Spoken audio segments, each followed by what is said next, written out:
and welcome back to Lorehammer, a 40K podcast. I'm your host, Marquino. Joining me, we got the Puma in Chief, Christian himself. Welcome. Thanks for having me again. You're welcome. We're ready to talk some 40K, me and my homeboy. We also have released Jordan from the basement. He's alive. He's alive. He lives. Lots of people questioned if he was still alive. And I said, no, he's safe. Trust me. I keep him fed once a week. Well, was I ever He's happy. really real, though? Who his mind and kept it. Yeah, I do always wonder if I'm talking to real people on the internet or all of this is just a figment, but hard to say. And that's delusion. The simulation. Well, welcome to the show. Tonight's episode, we're doing episode 117, the Severan Dominate, maintaining the front. I definitely recommend going back to, I think it was episode 115, and that was the first part of this episode because we're kind of carrying on with their story arc. But before we get into it, we'll just take care of some quick housekeeping. We're doing Warhammer twice a week now, which has been pretty fun. We do Wednesday night and Friday night, and we're live streaming both events. So if you can't make Friday night, it's cool. If you can make Wednesday night, then that's always fun too. If you want to get involved in that kind of stuff, keep up to date with when we're recording and what we're releasing, all that. The best place is to go to Discord. There's tons of stuff happening there. We have Sunday night movie nights that have been going on for a while. I think they just are going to watch Alien by the time this gets released. Hard to say exactly, but they're kind of watching 40K themed movies. And, who stole from who is the consistent question, I think. The Tyrannid inspired, or are the Tyranids inspired by? Yeah. Exactly. So lots of that. We are also doing different Discords events. Like we're running a gangs versus Arbites warfare event. And basically you're writing 1,500 words worth of lore and you're submitting it. And then you write for either the gang side or the Arbites side. And once we get, the lore written up and composed, we're going to then battle the gangs and Arbites against each other and see who gets, see if the justice system will prevail, which it usually does or doesn't. I don't know. It's a coin toss. Innocent dead people. Yeah, hard to say. Someone's dying. That's all that matters. Yeah. So that's a lot of fun. Come check out the Discord. If you need a link, just message us on any social media, and it'll automatically pop you like a couple links to different things. Yeah, and if you guys want to jump in on the live stream, just join Patreon. Become a patron today for only $9.99. That is not correct. It's a lot cheaper than that. Only $2.50. Jordan, have you been already smuggling money off of me, or like what's happening here? It's a premium I charge.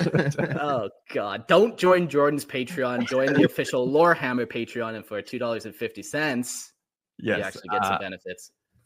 Precisely, and you can jump in on the live stream and comment, and also you can be a call-in guest at the end of the show, which is pretty sweet because you can talk to me. What's better than that? It's a privilege. It's an honor. I hope to do it more often. Yeah. And for only $9.99. Jordan's Patreon. Go check it out. It's Lorehammer, but spelled slightly differently. Yeah, these are the type of comments we get. Jordan's the reason Mark had to move. He framed Mark for fraud. The tax man is after Mark. Yeah, Jordan's been pocketing. So that's always nice. And we have the Patreon and we offer some benefits. Yeah, if you join up too, you get ad-free version, so you don't have to sit and wade through all the ads that are going to play every 30 seconds. You can dodge all that, and just join the Imperial Tithe and help support the show, help keep us going. Yeah, no, it's really special doing it that way. Every dollar makes it so we can do shows more often and stuff. I have a personal price point that if we reach, then we're going to be doing 3 episodes a week. So I'm not going to tell you what it is. You just have to blindly donate until we reach that price point. $1 billion. Listen, if 1/8 of the world gives us $1 each. Yeah. Or just stop giving money to Ukraine and give it to me for a hot minute. Just come on, let's do that. Just give me some of those Canadian tax dollars. Okay, so let's talk about the Severan Dominate. We got a huge episode ahead of us. We're staring down the barrel of like 23 pages of notes. So, the sooner I struggle to read it all, the sooner we can all absorb it all. Oh, no, we're here to learn and have some fun, Christian. Why do you want to go home? All right. I'm going to give you guys a little recap for the last episode. If you haven't read in the episode description yet, I'll just read that. It will work nicely. Welcome to this episode where we delve deep into the complex dynamics of the Severan Dominate, a breakaway faction struggling for survival in the grim darkness of the 41st millennia. After they strive to maintain their tenuous hold on the Spinward Front, the Severan Dominate employs a multifaceted approach that combines shrewd diplomacy, cunning subterfuge. I know the word, I can read it, but I can't fucking say it. And relentless warfare. Duke Severus XIII, the architect of this succession from the Imperium of Man, deftly navigates the treacherous waters of political alliances and betrayal, leveraging his considerable skills as a negotiator to win over disillusioned imperial worlds. Simultaneously, the Dominate's military forces execute strategic operations against both the Astra Militarum and the marauding Orks, employing guerrilla warfare and psychological tactics to undermine their enemy's effectiveness. Join us as we explore the Severan Dominate. Yeah, so this is basically an empire that has not turned away from humanity. They're not a chaos faction, but they definitely are not an imperial faction. But at the same time, they worship the emperor. They worship the emperor and have kind of that religious indoctrination built into them. But they just don't like the way the Imperium currently is operating. And also, there's some greed and stuff that plays in, like the Duke Severus. He comes from a long line of Severuses, 13 perhaps, in fact. And, it was once a powerful house. And over time, it just slowly diminished and degraded. So he's kind of on this like mission to bring renown and fame back to his rogue trader family. Well, not rogue trader, but his family. I know it's wasn't the original, no, wasn't the original family rogue traders? Maybe he was. Pretty sure they were. Yeah. Okay, sorry, my bad. I retract my statement. Myself for punishment.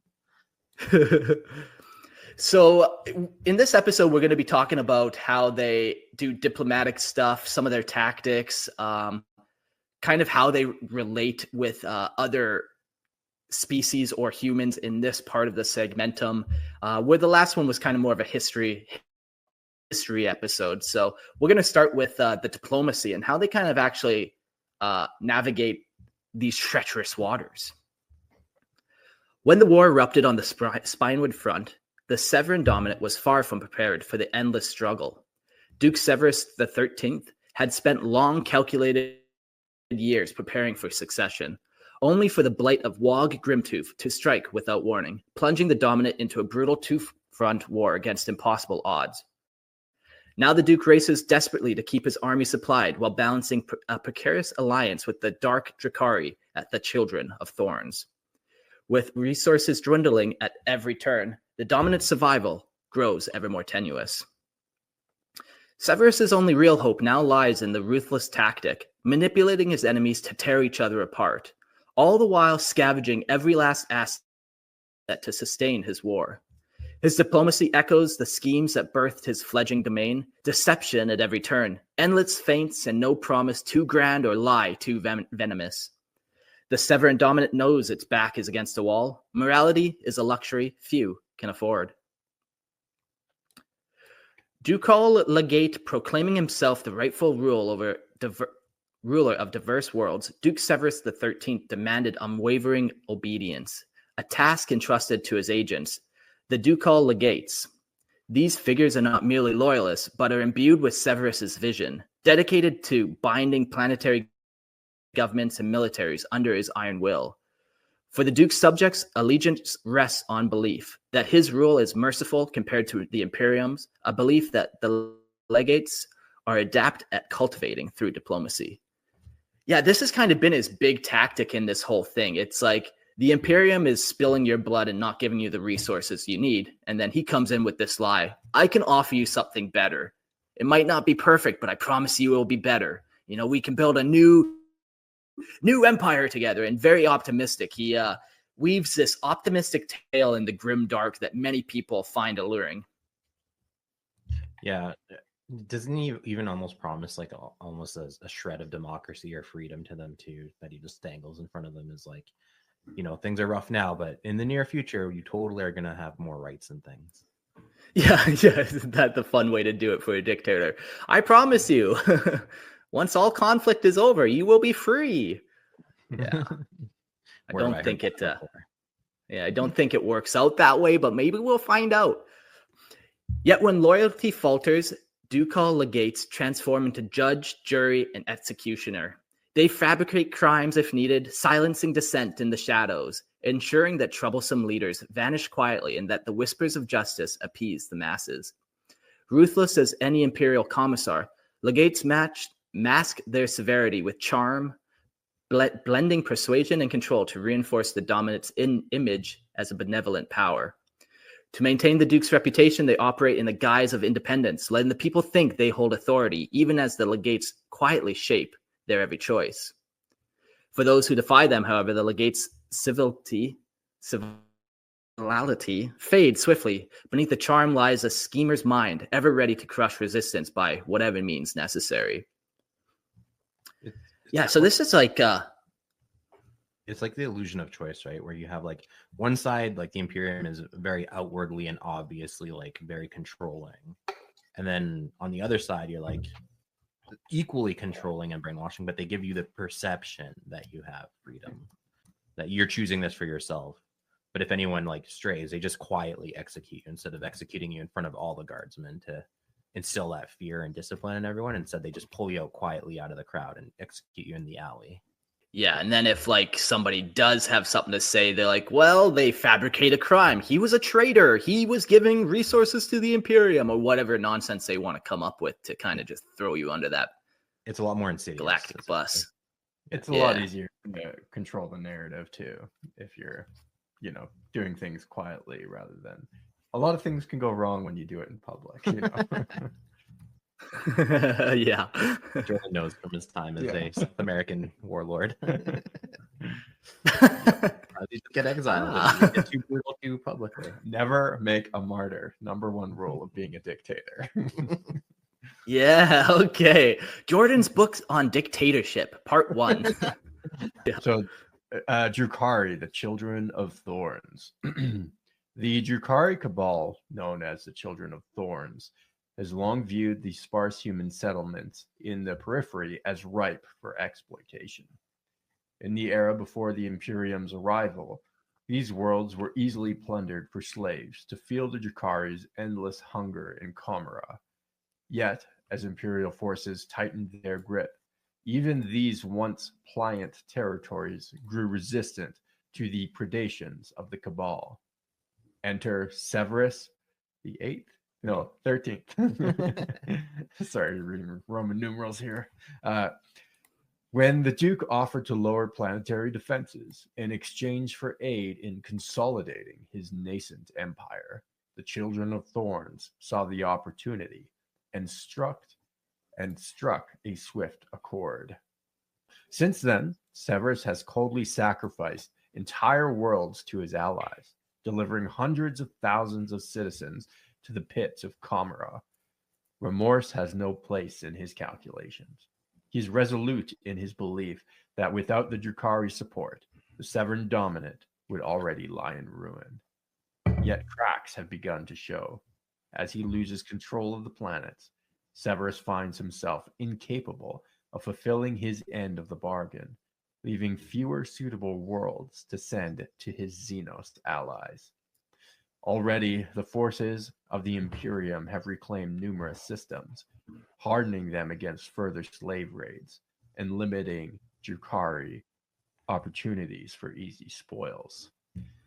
It is kind of interesting. This is always like even if you read in history, it's always like rebels and how do you say, ambitious malcontents often rebel rousers, I think. Yeah, often will do this like wheeling and dealing. Hey, I'll give you this X. They have to have these sort of like resources of people and lands in order to like make a sort of coalition of people to enforce their their rule, right? So I think it's kind of an interesting. Yeah, and then it usually gets away from real quick. The more people you try to get together to create that coalition of different factions, everyone has their own goals and ambitions or whatever. So then it really starts to snowball and get out of control quickly. And before long, you're trading hundreds of thousands of your citizens to the Dark Eldar just so you can save thousands of your citizens from the Imperium. And think of like the the calculations that have to be made. That's like almost impossible for anyone to do, and it just it can really get away from you real quick. Takes a special type of person to make those calculations. Yeah, for sure. In response, representatives of the Children of Thorns have made their displeasures known. They remind Severus of the price of failure, and that their alliance rests entirely upon his ability to feed their voracious demands. But as his domain dwindles, the Duke struggles to meet these grim demands. Unable to deliver on his promises, Severus seeks to renegotiate, desperately aiming to secure his nation's survival by expanding their agreement. But here, too, lies another deadly game.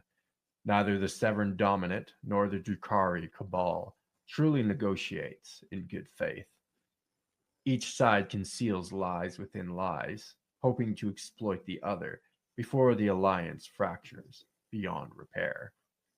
The Dominate, wary of its allies' treachery, has fortified its remaining assets against the Children of Thorns, but this too is a temporary solution.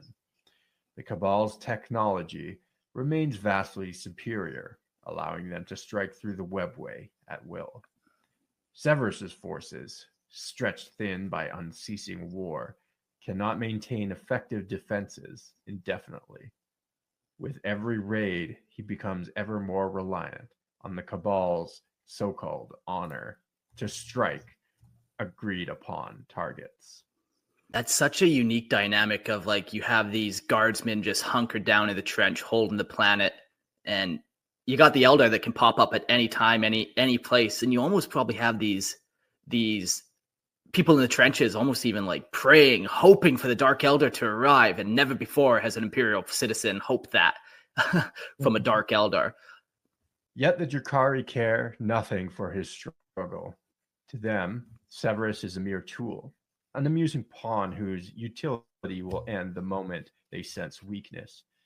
They exploit his knowledge and resources as they please, all the while expecting and nearly welcoming his eventual betrayal. Should they uncover undeniable evidence of his double dealing, it will turn upon the Dominate without hesitation, opening a new front that could spell its doom. In the shadows of this alliance, a further challenge festers. Severan Dominate citizens still cling to the Imperial creed, their faith making his alliance an anathema.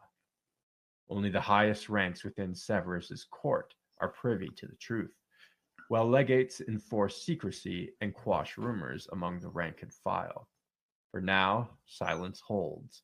But should the Dominate's desperate ploys finally unravel, all eyes may turn to uncover the sinister ties binding them to the Xenos in their midst. Yeah, that's something that we forget too, is that the Imperial Creed still holds Xenos to be in contempt. So, like, not only is it morally wrong, obviously, to us that he's like giving away his citizens to be slaves, but the fact that he's treating with Xenos at all, and if his citizens find that out, like, he'll have a riot on his own hands. Yeah, like how do you move a whole population of citizens to the Dark Eldar and give them away? You just accidentally leave places unguarded. You're like, oh, we need all the PDF forces on this side of the planet, and then you tell the Dark Eldar that that side's completely unguarded, and they go to town. Yeah, you think it is more like that? Like they're like the Dark Eldar, you actually have to actively go capture people. You don't think they're like lining them up onto ships and be like, oh, we're just shipping you to this new paradise world. Enjoy. And they send them to Korra, I mean, probably initially there was probably cases of that, but I mean, the Eldar also revel in the hunt too, so it's not like it would be doing them a disservice to let them catch their own prey. You just make it easier for them. There's no risk to them. Yeah, it's like you don't want to like cage a lion because then he doesn't know how to hunt anymore. So you got to keep those Dark Eldar hunting down people. So when you call upon them for war, they're still fresh and ready to go. Yeah, either one is possible, but I imagine it's more, where he just leaves places for them to raid rather than like full on catching his own.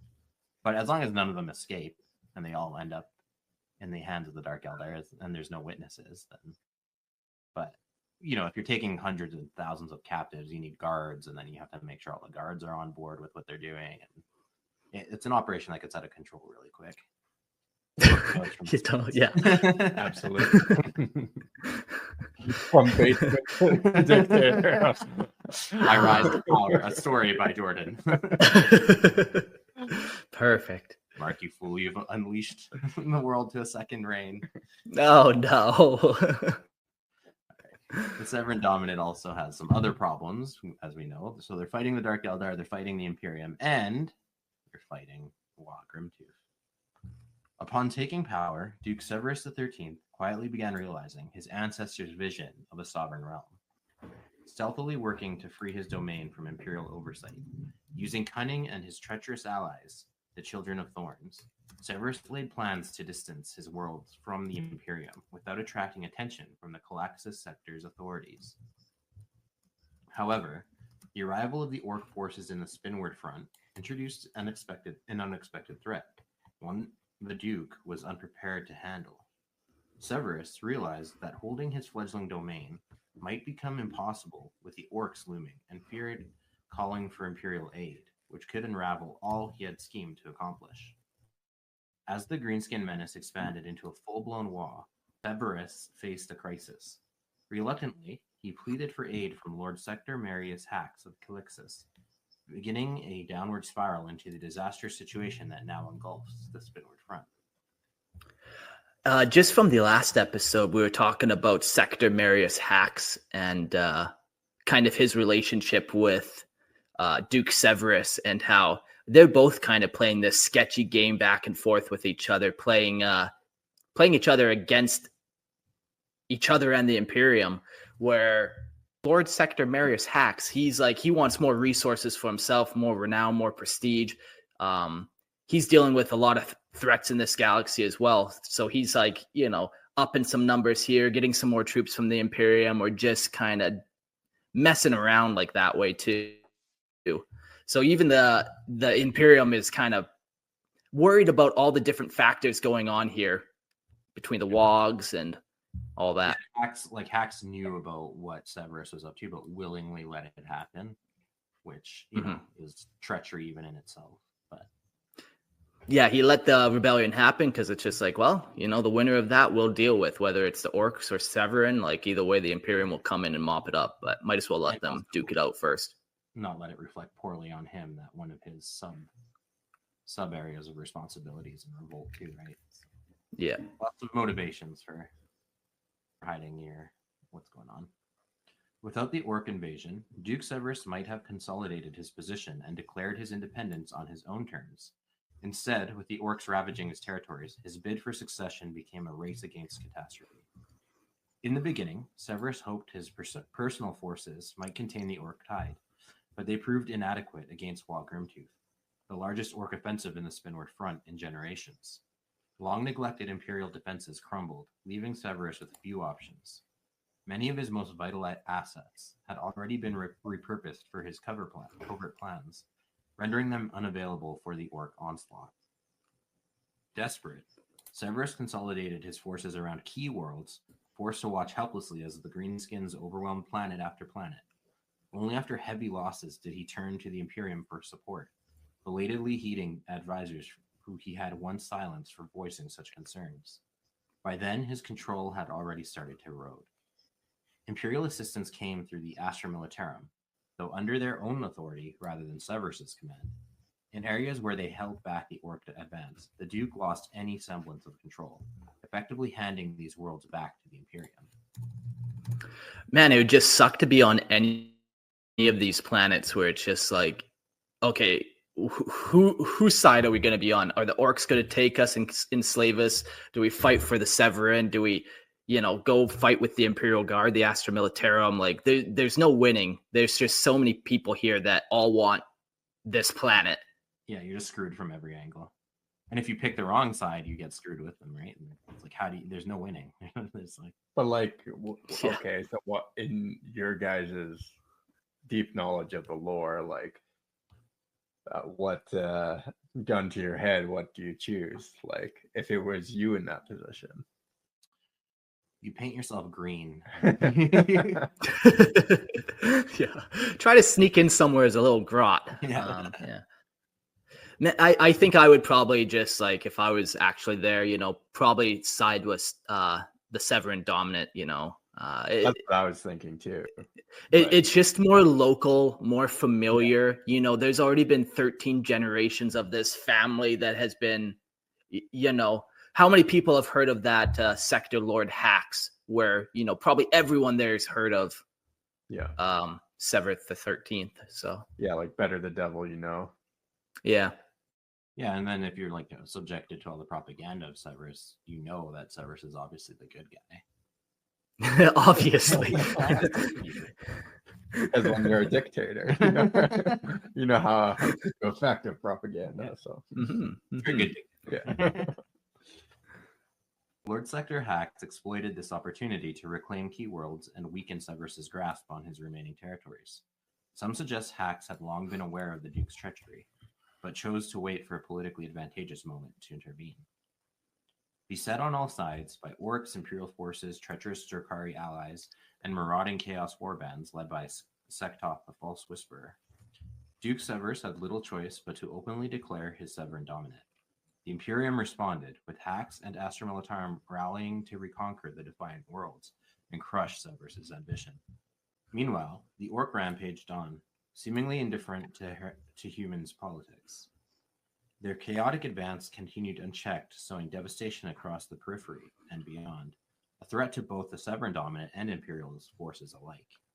Yeah, Orks don't care, they're just there to fight anyone that pops up. Saying that he could not fight the Orks, Severus devised a new strategy, redirecting them toward critical Imperial targets, hoping that Imperial forces occupied with greenskins would leave his worlds alone. However, corralling Orks proved challenging. Their star-traveling methods rely more on randomness than strategy, with rocks drifting across space on sheer luck until they crash into a battlefield. Though Severus leaked intelligence on Imperial weak points, the Orks disregarded his attempts, preferring to continue their chaotic rampage. Listen, guys, this is where we're weakest. We don't care. We're looking for a good fight. Yeah. If anything, they'll go after the hard target on purpose just to get the fight. Realizing his error, Severus shifted tactics, attempting to lure the Astra Militarum into Ork-controlled worlds through misinformation and intrigue. For now, he had succeeded in triggering several conflicts between the two forces. Whether this ploy will shield his ambitions or bring further ruin remains to be seen. Yeah, this guy just is manipulating everyone and seems to be doing it pretty successfully too. It would be interesting to see how he is able to have such a firm kind of grip. Is it just through that propaganda machine, Is it through people's desperation that they kind of agree with them, just lack of knowledge?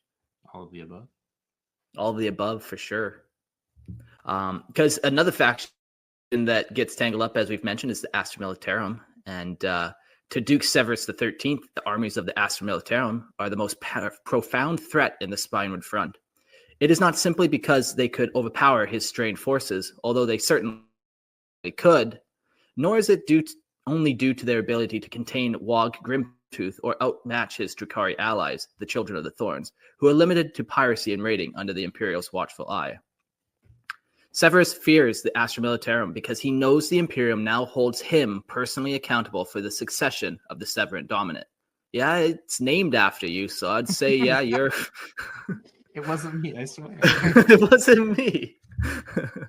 In the Spinward Front, numerous factions vie for control of star systems, willing to secure their territories by any violent means necessary. Only the Astra Militarum, however, seem capable and likely to eliminate him directly. Severus understands that the Astra Militarum, unlike his other adversaries, might resort to assassination to achieve their goals. They recognize that without his leadership, many of the dominant factions might quickly surrender and pledge loyalty to the Imperium once more. Yeah, like if you don't have that guy at the top and then he's given the order to those legates or whatever they're called, who then monitor everyone, the whole thing just kind of crumbles. It's that house of cards. Maybe you guys have covered this previously, but like how large is the Severus Dominate compared to the Astra Militarum? Like what, like, is there a scale you can use? Yeah, we haven't covered it yet. I was thinking that was going to be part 3. They do list a bunch of different planets, and it's pretty cool. They break down the planets. They give like different planetary cultures. Just some more insight for you personally, Jordan. This faction comes from a role-playing game made by Fantasy Flight Games. So they went all out on the setting of this because they had to flesh out a whole setting for you to play with, where a lot of factions, they don't get into this political intrigue as much or the economics of the sector, that kind of thing. But yeah, they go really in depth into maybe at least 10 planets, I think, that I kind of counted off the top of my head there. But I think the sector is a lot bigger than that. It'd be cool to go through those Fantasy Flight Games book again and see if there's actually a map and see kind of the sector they're in and all that. But yeah, and the other important thing to remember is that no matter how big the Dominant is, the Imperium is always going to be bigger. So like, yeah, if the Imperium put its full weight on the Dominant, it would be crushed like easy. It's only because they're kind of in a bit of a backwater geographically, and because there's all these other threats happening at the same time. It's not really worth their time. And there's another huge threat happening in a neighboring sector. We talked about it too in a previous episode, that they don't really have the attention and resources to throw at him full scale. But if they did, he'd be done very quickly. So it's this conflict. Yeah, it's just there's just no real big point to commit huge resources because you're like, he's over there, he's going to stay over there. There's nothing really he can do much beyond just kind of maintain his empire. So as long as, whatever, leave him to his own devices for the moment. Despite his respect for the Drukhari and his rightful fear of the Ork horde, Severus remains utterly terrified that the Astra Militarum's relentless power. He knows that in an extended conflict, his forces could never hope to defeat the Imperium. Their vast resources are beyond his comprehension. His only hope lies in making his defeat so costly that the lives and resources that the Imperium finds it hardly worth the effort. Yeah, that's the tactic, I suppose. You hope you win a couple decisive victories where the Imperium's just like, they're not advancing, they're not devouring worlds like the Tyranids are. Let's just leave them alone for a minute. You know who else was like that? The 13 colonies. The British Empire. How did that end? Blackwater. It's not worth committing all these troops to. We got real wars happening in Europe. And yeah, it's a funny perspective when you look from like the British side of history as opposed to the American side where, America that's like their mythos, that's their founding story. But to the Brits, they're just like, that's just another one of these fucking little rebellions that's happening. We got one going on in India. We got some going on in Africa. Like, they're just unconcerned, where America, it's like all encompassing, and I imagine it's much like that in this situation too, where, to the Severan Dominate, this is everything. But to the Imperium, it's another fucking little star system. Another problem on someone's radar. Yeah. Despite his respect, I found that. Severus's best strategy is prolonged holding action. If he can delay the Imperium long enough, he may take advantage of the Imperium's attention being drawn to more urgent crises. Within the Calix sector, the covert Achilles Crusade, a distant campaign consuming considerable assets, remains largely unknown among the soldiers of the Spinward Front. This shadow conflict could shift Imperial resources away, giving Severus a chance to survive.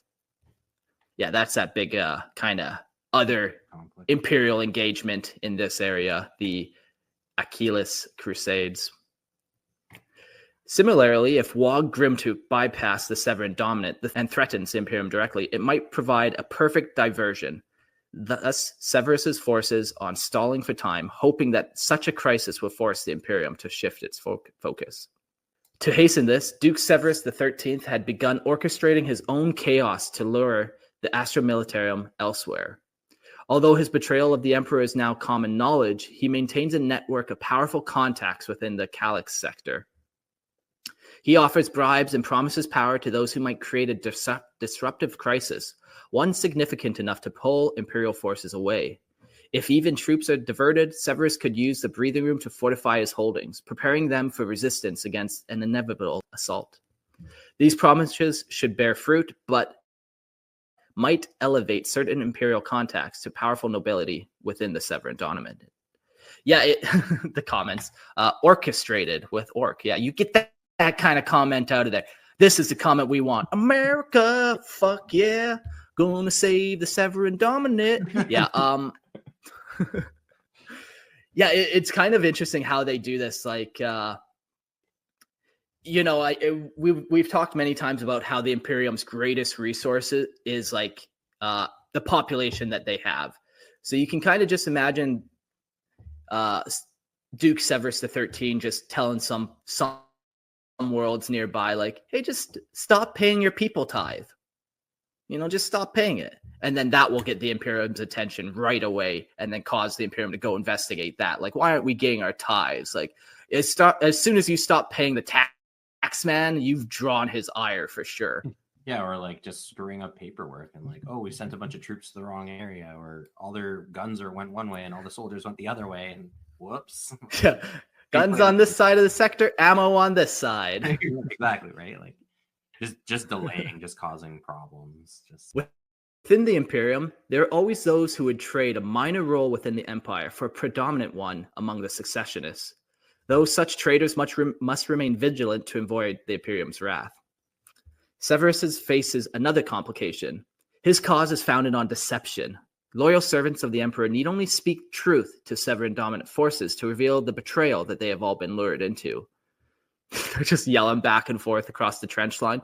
You're being lied to!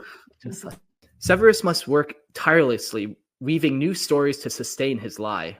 As time passes, his tales grow ever more outlandish. To control the narrative, he has severed communications between the Imperium and his worlds, establishing the Severan ducal legates to enforce his propaganda. These agents operate ruthlessly, doing whatever it takes to maintain the Duke's illusion. For now, his approach has held, but if any Imperial transmission slipped through, they could expose his treachery and trigger a collapse of loyalty among his forces, and potentially leading to his undoing. I'm reading the comments, jumping back and forth. North Korea versus South Korea, but 1,000 times worse. Yeah, that like lack of any and all information in North Korea, where the internet is not the internet we know and love over there. You ain't getting no Warhammer episodes in North Korea, I'm sure of it. Maybe we should change that. Mark, we got to break into that market. That's a whole new market. You're right, Jordan. Captive market. Hey, all hail our dear leader, Kim Il-sung. You'll just get him up on your forum of local tyrants. Yeah. Jordan's got the connect. All right. So we have the Eldar, we have the Imperium, we have the Orks, and we also now have the Scions of Chaos. The fragmented warbands roaming the Spinward Front pose a threat to the Severan Dominate, yet that danger ranks far beyond the relentless forces of the Orks and the Imperium. While Duke Severus XIII stands as a defiant rebel against the Emperor, he is no servant of the ruinous powers. Severus has little true understanding of these heretics, but he knows enough to recognize their blasphemies far exceed their own betrayal of the imperial creed. To him, they are a threat that must be purged, though his resources are stretched too thin to eradicate them entirely. Should his situation become desperate, however, the Duke's stance on the Chaos Space Marine warbands might shift. If on the brink of losing his core territories, Severus might even consider an alliance with the agents of the ruinous powers to combat the Imperium. Though he has shown no sign of following such a perilous path, the best intentions of desperate men have paved countless roads to damnation. It also doesn't help that the primary Chaos faction there is Change, who loves this exactly. He'd just be playing right into his hands. Yeah, all the plots and schemes. He's just, and yeah, that's a good thing to bring up because the Chaos Space Marines and the warbands in this area are Thousand Sons descendants. So yeah, they're definitely been caught up in their own plots of rebellions and schemes of a better future that Really attracted there ultimately by backfired. Yeah, I wonder if they kind of like. I tried looking into a little bit more about them to figure out what their kind of goals and ambitions are, and like why they're actually in this area, but it seemed like it's kind of just chaos for chaos's sake. Like, you know, Cheech kind of pulled them there, and that's kind of now where they are messing around because it's such a good environment for them. But I wonder if, like, you know, all his scheming has, like, inadvertently, regardless of he intended to or not, right? Kind of like if you created a pleasure cult, first it starts out as just like doing drugs and doing, you know, like lots of stuff. It slowly kind of attracts the attention of the gods, and then it could have started out just as you, like, following a carnal passion or hedonistic lifestyle, and then eventually the chaos comes in, right? It uses that as a way in. I wonder, even if unintentionally. Yeah. Sustaining secession. Declaring independence from the Imperium proved far easier than maintaining it. Duke Severus XIII had spent years carefully cultivating the loyalty of numerous planetary officials, building up a hidden stockpile of supplies by siphoning resources from worlds increasingly dependent on outside imports. He directed the retooling of manufactoria from producing essentials to crafting the tools of war. That's a very common thing that countries even do during wartime. Yeah. These were it's kind of. Go ahead. Yeah, it's kind of cool how they built up these hidden stockpiles of goods well before the war started, and then he's trading off to all these other imperial lords and stuff. Like, look at all the stuff we have. Look at all these goodies. Meanwhile, like, it's just this one little spot. It's just this one stockpile, but he's playing it off like, yes, every planet in our empire has this much wealth and resources. And then you sign up, and then you're just sent to the Factorum to make las rifles. And you're like, what the fuck? These were colossal undertakings, altering economies and reshaping the lives of billions across dozens of worlds. Yet even years of preparation were insufficient. The sudden onslaught of Wog, Grimtooth, quickly exposed weaknesses in his plans. And Grimalda says, hey guys, hey dude. Hard-won reserves were depleted in battles against the Orks, and some were even captured, fueling the Xenos assault rather than the cause of the Severan Dominate. Then came the Astra Militarum, adding another layer of chaos. Although Severus had fortified some resources near the periphery, he had underestimated the speed and reach of the Imperial response. Key assets remained poorly defended. Scattered supplies fell to Imperial forces, and manufactoria essential to his war efforts were lost. In mere weeks, these events unraveled years of meticulous planning. The fledgling Dominate could sustain its forces and feed its people for a few solar months, but any prolonged resistance was unsustainable. Desperation set in. Severus convened with his closest advisors, pushing his astropaths to exhaustion with urgent communications across his realm. He even relocated personal luxuries to support the revolution. Still, his efforts barely scratched the surface. Cold reality dawned. The resources of both the Orks and the Imperium far surpassed those within his holding. Without external aid, his revolution would falter.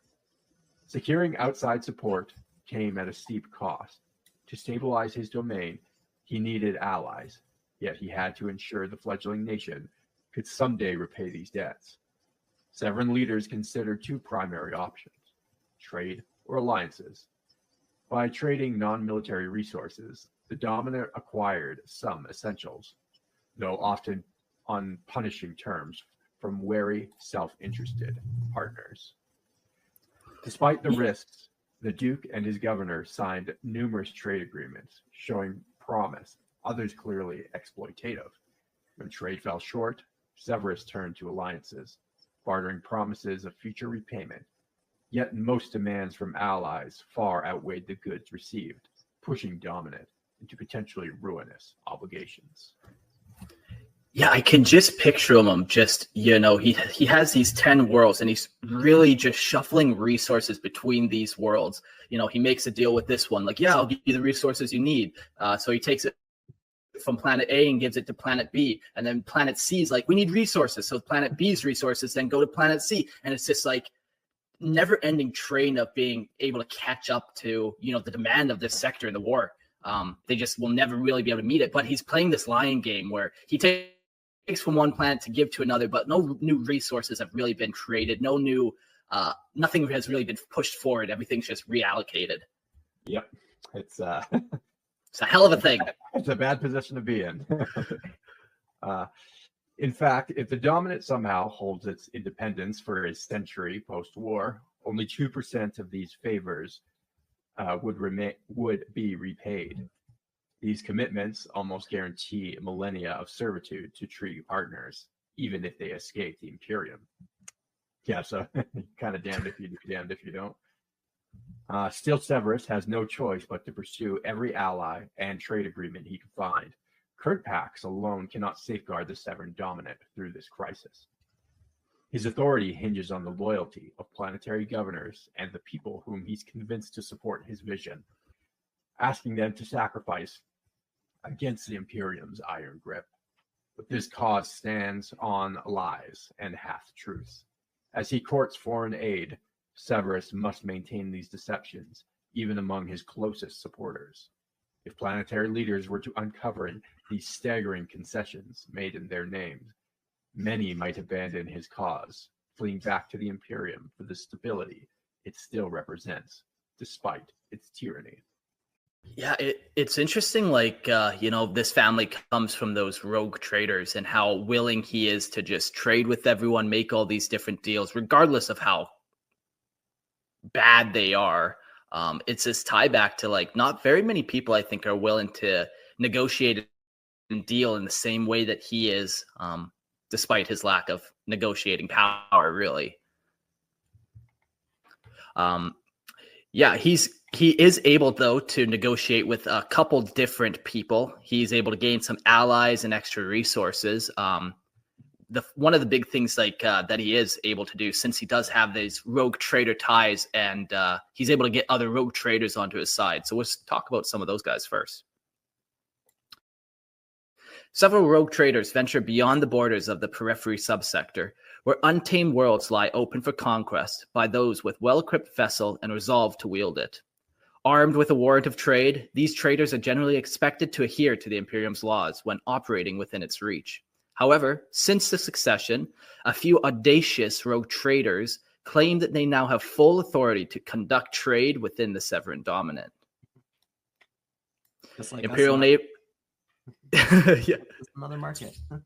Just another market. It's untapped. It's fine that they're all traders. It's fine. Imperial Navy officers are unlikely to support this interpretation, though open conflict with a rogue trader fleet is typically avoided unless all other avenues are exhausted. Two particular rogue trader dynasties, desperate, bold, or perhaps both, have begun dealings with the Severan Dominate, though neither has committed to military support. Each has initiated extended trade agreements. Their dynastic fleets transport goods from Severan worlds to systems within the Calyx sector. Officially, the cargo is sourced from remote systems outside Imperial jurisdiction, with assurances that no military-grade materials are provided. Unofficially, it is clear that these dynasties either interpret their warrants of trade liberally or ignore certain responsibilities entirely. So, hold on, just before we get any further, I do have a question. Aren't they supposed to be technically loyal to the Imperium typically, or is why does he think he can win them over? Yeah, so rogue traders, they have what's called the warrant of trade, and 10,000 years ago, the emperor signed a certain amount of them for these families, and basically the concept was I have my armies in the Astartes, but now I need somebody to trade and build up empires, or, you know, not every planet needs to be conquered. Some just need to be talked to and provided the right incentive of material or stuff like that. So he gave these rogue traders basically unlimited power, and some of them even have the power to deal with Xenos and stuff. So, you know, after 10,000 years of kind of having this unlimited power and being able to kind of do whatever you want, you know, it just is kind of an extension of that. You know, they feel like they can just don't care that much. Yeah, they have a lot more liberty compared to like any other Imperial. Okay. Yeah. And like they're limits, right? Like they still, you know, have to work within certain bounds. But you know, who's gonna actually check on you, right? When you're given kind of like a free pass, if you choose to abuse it, like no oversight. Yeah, like there's only probably a couple people in the Imperium, like Inquisitors are probably one of them, that can actually kind of deal with them in any type of criminal sense. Like, you know, you just flash out that warrant of trade and you're like, look here, the Emperor himself signed this piece of paper. Like, I don't care what you say, planetary governor. I don't care what anyone says. The only people of power over them would be like Inquisitors or somebody of high rapport like that. A High Lord of Terra might have sway, but even then, you flash that warrant of trade to High Lord of Terra and you say, the Emperor signed this, and no one can really do much about it. Grimaldus says in the chat, is there anyone that he won't deal with? I'm guessing he's referring to Severus. Yeah, I don't think there's well, actually, he seems to not want to deal with chaos. There is chaos in the sector. There's chaos warbands and stuff, and it doesn't seem like he wants to make too many deals with them. At least not yet. As we were at least not yet. Yeah, and I guess that's the thing. You know, you back any animal into a corner and they're going to lash out or make deals or plead or whatever they have to do to survive. But as of right now, you know, I think chaos is still another line. There's like the dream of being free or the dream of controlling an empire. There's a completely different dream of blood for the blood god, skulls for the skull throne. Very different outcomes. These trade agreements, trade relationships have allowed a limited stream of Imperial-made supplies to reach the Severan Dominate. Such materials are compatible with existing equipment among the secessionist forces, a significant advantage given the Dominate's reliance on Imperial standard resources. But these agreements offer at best a short-term fix. Rogue trader dynasties involved lack of the fleet capacity to fully meet Duke Severin's demand over time. Without substantial expansion their transport operations, the Severan Dominate will soon need to seek new allies and additional support to sustain the rebellion. They kind of need them because, like, they will run out of everything if they're just on their own completely. So they do have a trickle of resources coming in from outside, but it's obviously not enough, right? Like, we need 100,000 las rifles. Okay, well, here's 1,000. That's the best we could do for now. You have to wait next month for another 1,000, right?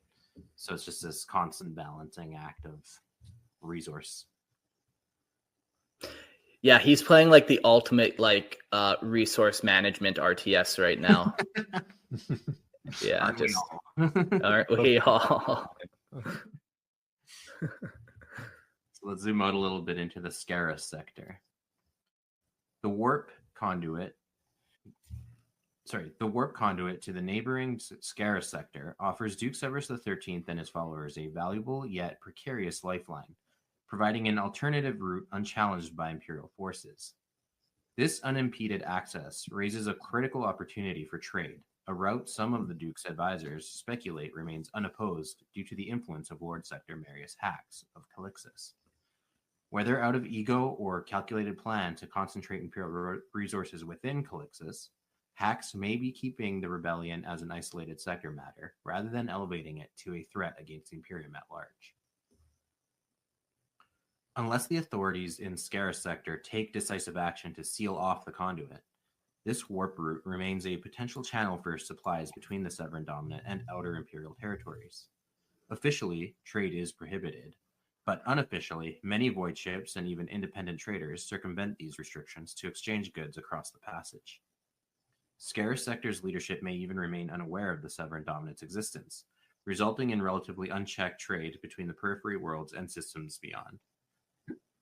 Yeah, this open route is also like an access point, which like stops the Imperium from being able to like cut them off like North Korea completely, right? They can set up embargoes or whatever, but there's a kind of a back way in that's relatively unguarded, then obviously they'll be able to get supplies and things in and out.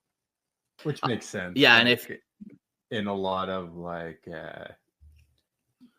embargo situations or sanction situations, it's like, you know, Iran always somehow ends up with U.S. military hardware. How did that happen? Yeah, it's Weird. like, well, that's so weird. Even though they're like your greatest enemy or whatever, right? Yeah. Like it's trade is still happening. It might be more cumbersome, but you can't. There's really a way stop around it. Yeah, this is kind of a cool little warp route that they have, this stable little route that they can kind of go in and out of for sure. We mentioned it on the last episode. We didn't really have a lot of details yet, so it's cool to see it kind of get a little more expanded upon. I kind of just picture, you know, we've mentioned or compared these guys to the Tower Empire a handful of times and the Damocles Crusade, and how, you know, one of the reasons why the Imperium hasn't wiped them out is because there's a whole warp storm, this unnavigatable part of space that you can't really get through easily, that kind of keeps them safe. So seems like that's how you do this as a fledgling empire in the galaxy. You find some type of warp rift and you hole yourself up inside of it, and then hope to God the Imperium doesn't find you. That's how lots of pirates too like live in the Imperium, right? Like, and even like even the Maelstrom, right? Like it's a mine. It's not as big as the Eye of Terror, but it's another kind of warp storm that pirates like the I just forget the name, Red Corsairs keep hiding in, right? So there is an element of truth where you kind of and a lot of guerrilla forces actually do that, is they rely on the geography to fight their battle, right? Vietnam, Afghanistan, like you use the hostile environment. Canada. Not yet, but soon, yeah. Yeah. The cold winters, man. Cold winters. Yeah, but you have to leverage like the environment to help your side because you don't have the resources to fight like a toe-to-toe battle, right? Yeah. Meanwhile, a number of criminal syndicates have already capitalized on the conduit. Though the Duke's forces and the crime networks face a critical bottleneck. Very few vessels are capable of transporting significant quantities of supplies through the perilous warp. This logistical challenge has kept trade limited, with goods trickling rather than flooding into the Dominate. However, this has not halted the Duke's ambitions. Recently, Severan forces have begun intercepting Imperial vessels along the conduit, seizing cargo essential to sustaining the secessionist cause. Some attacks aim solely at acquiring supplies, while others seek to capture ships in functional condition, a prize that could greatly expand the Duke's shipping capacity. Should these tactics yield results, the Dominant supply chain may soon grow stronger. Yet if scarce sector notices the activity and takes defensive actions, Severus might face Imperial forces on an entirely new front, one for which this young nation may be even less prepared. So essentially just piracy, like they're just robbing the Imperium and that is traversing that area. Yeah. You know, a lot of this does remind me, a lot of 40K is based on history, and I am getting strong vibes of like both like the American Revolution, but also just like the Caribbean as well, where you have these massive empires, but they're dealing with such distances over the ocean, in this case over the warp. And that's exactly why things like piracy can happen, even against like these massive nations, right? It's kind of cool. I'm definitely getting those vibes from this. Yeah. It's cool too. There's quite a few large crime syndicates in this area too that just can kind of go under the radar, you know, and just deal with whether it's exotic Xenos tech that they're trading, or, you know, they're smuggling people is always fun, or whatever they're getting up to. There's just huge criminal elements that can kind of fester and grow in this kind of environment. All right, so now we go to the Calixis sector. Throughout the Calixis sector, myriad of factions simmer with discontent under the heavy hand of Imperial rule. Inquisition forces tirelessly pursue these heretics, striving to quell the rising tide of dissent. Yet, despite the efforts centered in the sector's capital of Scintilla, the challenges posed by the multitude of threats often surpasses the Imperium's capacity to manage them effectively. Among these factions, some harbor ambitions of overthrowing their oppressors, while others merely yearn for a life unshackled by Imperial oversight. A few groups are so desperate that they are committed to waging an extended war against the Imperium itself. In a bid to capitalize on this unrest, Duke Severus XIII and his allies have initiated outreach to various heretical groups. However, the secessionists face a daunting challenge.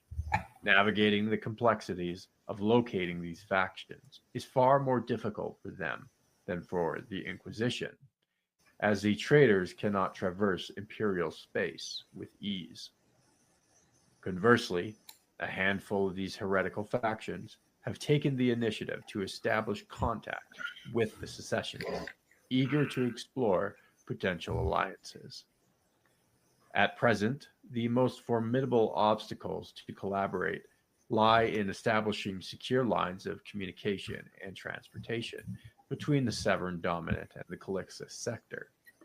The Imperial Navy has committed significant warship resources to blockade any vessel attempting to traverse the route between the periphery worlds and the broader. As a result, the voidcraft that brave the journey must navigate treacherous, less frequented pathways through the warp, leading to considerably extended transit times. To date, these tentative alliances have yielded only minimal support, yet they hold the potential for substantial benefit, provided the Imperium remains unaware or chooses not to intervene directly. The Inquisition has caught wind of these burgeoning threats and has begun a thorough investigation into all possible leads. Nevertheless, if the Imperium finds itself needing to redirect additional resources to quell uprisings within the Calixtus sector, it may afford the Severan Dominate precious time to fortify its defenses and strengthen its foothold in the tumultuous landscape. Yeah, it's funny. Just as soon as you start dealing with chaos, boom, the Inquisition has its eyes on you. They just slowly started dealing with some heretical forces and stuff. But all of a sudden, that's a very different war now to the Imperium than just some upstart rebellion. Like, oh shoot, how many cults are going to spring of this now, and how many worlds are going to get sucked into a warp storm because of this? So the Inquisition takes notice almost instantly. The next major ally that the Duke Severus XIII is able to gain is called the Order. Recently, a clandestine faction identifying themselves as the Order made a discreet approach to Duke Severus XIII, extending an offer of support for the secessionist cause. They managed to intake direct contact at a moment when the Duke found himself effectively isolated from behind the formidable security of the Severan Dominate military post. With none of his advisors present during the pivotal meeting, the Duke meticulously detailed the individuals he's encountered and presented a formal treaty that his newfound contacts had provided. This agreement was extraordinarily generous, promising not only manpower and supplies, but also access to troop reserves that could sustain the Severan Dominant for years to come. In return for this wealth of resources, the Severan Dominant was asked to acquiesce the series of peculiar, seemingly inconsequential demands, including the transfer of specific individuals into the Order's custody and the removal of 3 members from the Duke's court. After signing the treaty, the Duke presented it to his advisors, yet communication from the Order has since dwindled. He remains adamant that the meeting occurred and that the opulent scroll work of the physical treaty serves as a compelling evidence of the arrangement. However, no one has observed any action from the Order. That's so funny. Is he trying to propagandize us now, like meta-wise? This fucking guy. After signing the treaty, the lack of follow-up has sown seeds of doubt among the Duke's counselors. Some speculate that he may have succumbed to the madness, fabricating the treaty as a desperate ruse to gain time. Others harbor fears that a psyker or a witch maybe have played a sinister role in the agreement. The dread Duke could have unwittingly doomed the entire Severan Dominant to a fate shrouded in darkness. Only the Duke holds the truth of the clandestine meeting, yet he grows increasingly insistent that he has secured the salvation of the Dominion. Steadfast in his belief that his course of action will lead to a brighter future. Yeah, I'm calling bullshit on this one. Hold on. You know, I have a counter theory. But go ahead. Yeah. Say your piece. I'm just calling bullshit. That's my theory. He's a bullshitter. Okay. My evidence is as followed. The last hour of conversation. Yes, it's hard to trust a liar. Yeah, we do it all the time. I'm getting strong. Before I say what I'm about to say, is there any other information we have on the order? Is there anything else? We just know that it may or may not happen. No, I think, you know, they leave this up to the GM as a cool little plot device, a little story that you could maybe play into. But I think they leave it pretty open. Okay, so hear me out. The CIA. It's an Imperial faction. Like the Inquisition, right? Like the Inquisition could be like, for their own reasons, have secretly removed certain individuals, right? Maybe they're the people in the court that are known to be cavorting with chaos. So they're like, okay, we'll quietly remove these people for our own reasons. We'll keep this war going and through trade, right? Yeah. You know, that Sector Hacks guy is not above doing something like this and kind of bending the rules and playing dirty. Yeah. I also like the other option in the chat. Yeah, Jack says the Cabal. I'm going to say interesting thought, but probably not. Like the Cabal in my mind kind of are like a 30K thing more so than a 40K thing. I think they kind of fade away and kind of lose their power. It'd be cool if they were somewhere in the galaxy and you see them pop up periodically, but they kind of, completely get dropped after 30K. Yeah. Well, they're like, well, fuck, we fucked up that Alfarius guy. Poor with anything else. Maybe we shouldn't. We learned our lesson. Anything else, yeah. Yeah, the order is definitely an interesting thing, and I wonder if they come up again. It's fun doing some episodes where we're all learning about the topic together as we read and stuff. But I think they were kind of a plot point for a GM to kind of introduce some type of sneakiness or some type of just underplot. Yeah, another kind of tool for the GM to use. Let's talk raw materials in our resource management game. Among the most critical assets of the Severan Dominate is food. The populations of its worlds must flourish and grow if they are to sustain the ongoing secession, having already sacrificed millions of lives. They know that countless more will inevitably be required. Despite these losses, the traitorous worlds possess barely sufficient agricultural capacity to feed their current inhabitants. To foster a level of population growth that can offset the casualties of war, Duke Severus XIII has begun to implement sweeping reforms in agriculture and food production. And by that, he means just like... It sounds like a leap forward of some kind. Yeah. Leap. Yeah, never let them control the food. Yeah, all he's doing is just taking all the battlefield dead, turning them into corpse starch. So you're not even getting fresh corpse starch. You're getting like war corpse starch. So it's tasty and delicious, and it'll maintain you, but it's not right. You might like get a lead bullet or something in your... Yeah. That's a lawsuit. However, these efforts are severely constrained by the climates and ecosystems of the worlds under the Dominate's control. Many of these worlds rely heavily on imported foodstuffs, while others can only cultivate crops or livestock on a fraction of their surface area. In response to these challenges, the Duke has initiated the relocation of agricultural experts from the agri-worlds to regions where the climate holds promise for cultivation. These specialists are also tasked with analyzing various forced growth techniques, aiming to enhance overall efficiency and output in food production. Implementing such changes on the colossal scale requires a gradual endeavor, yet thus far, this approach appears to be the most feasible initiative the Duke has undertaken.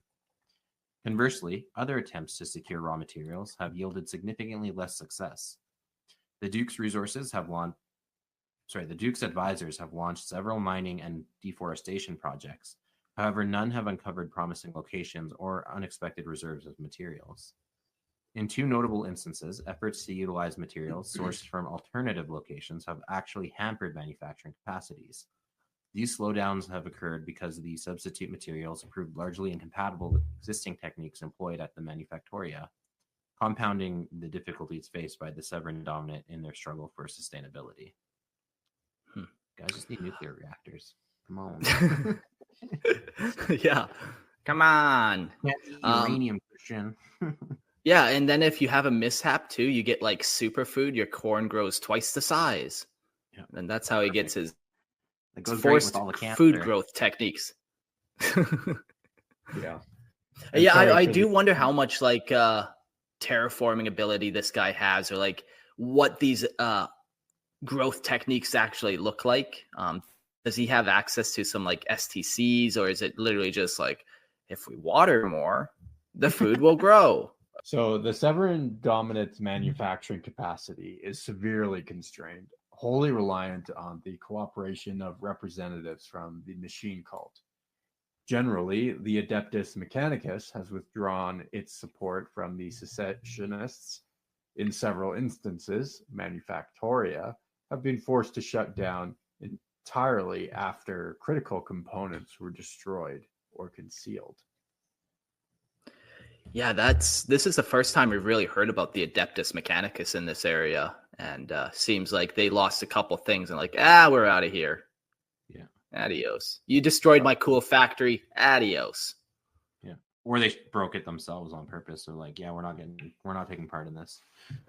In many other cases, unskilled laborers now toil within the vast manufactoria, operating without the supervision of tech priests.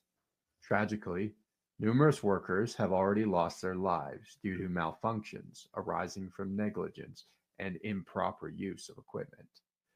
To address these dire challenges, Duke Severus XIII and his advisors have sought out individuals who have severed ties with the Adeptus Mechanicus, including heretics. Unfortunately, this has often left the secessionists reliant on unstable madmen, whose priorities lie more in their own twisted experiments than supporting the Severan Revolution.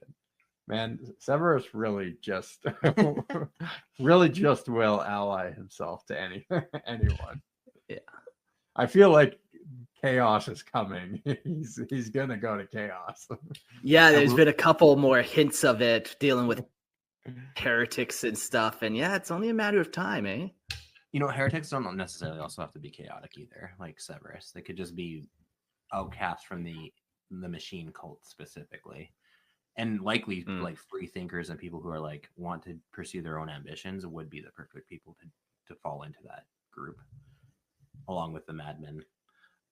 That's kind of cool though, that there's so much room there for like maybe like for models and things like that you could do with the Dominant, right? Like you could have like jacked up super soldiers that some heretic biologist created just on a whim, or like crazy tanks that some guy invented, right?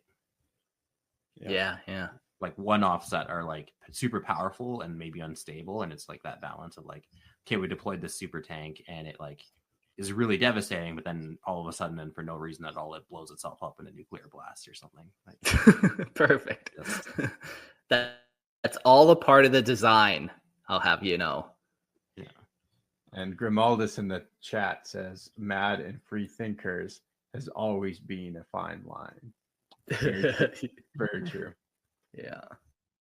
As the traders exhaust their initial reserves of manufactured goods, they find themselves increasingly compelled to utilize equipment assembled without expert oversight. Unless a significant change occurs soon, the secessionists may be forced to seek alternative sources for their supplies, risking the capability to adequately equip their military forces in the process. Really, they're just taking anything that they can, trying to make the best of it. They're making trades that are so one-sided, but they need to make them in that moment to just survive. But over the course of this, he's gained quite the eclectic assortment of followers, from rogue traders to dark eldar to crime syndicates to even some traitor heretics now. We're going to talk and jump to holding the front now.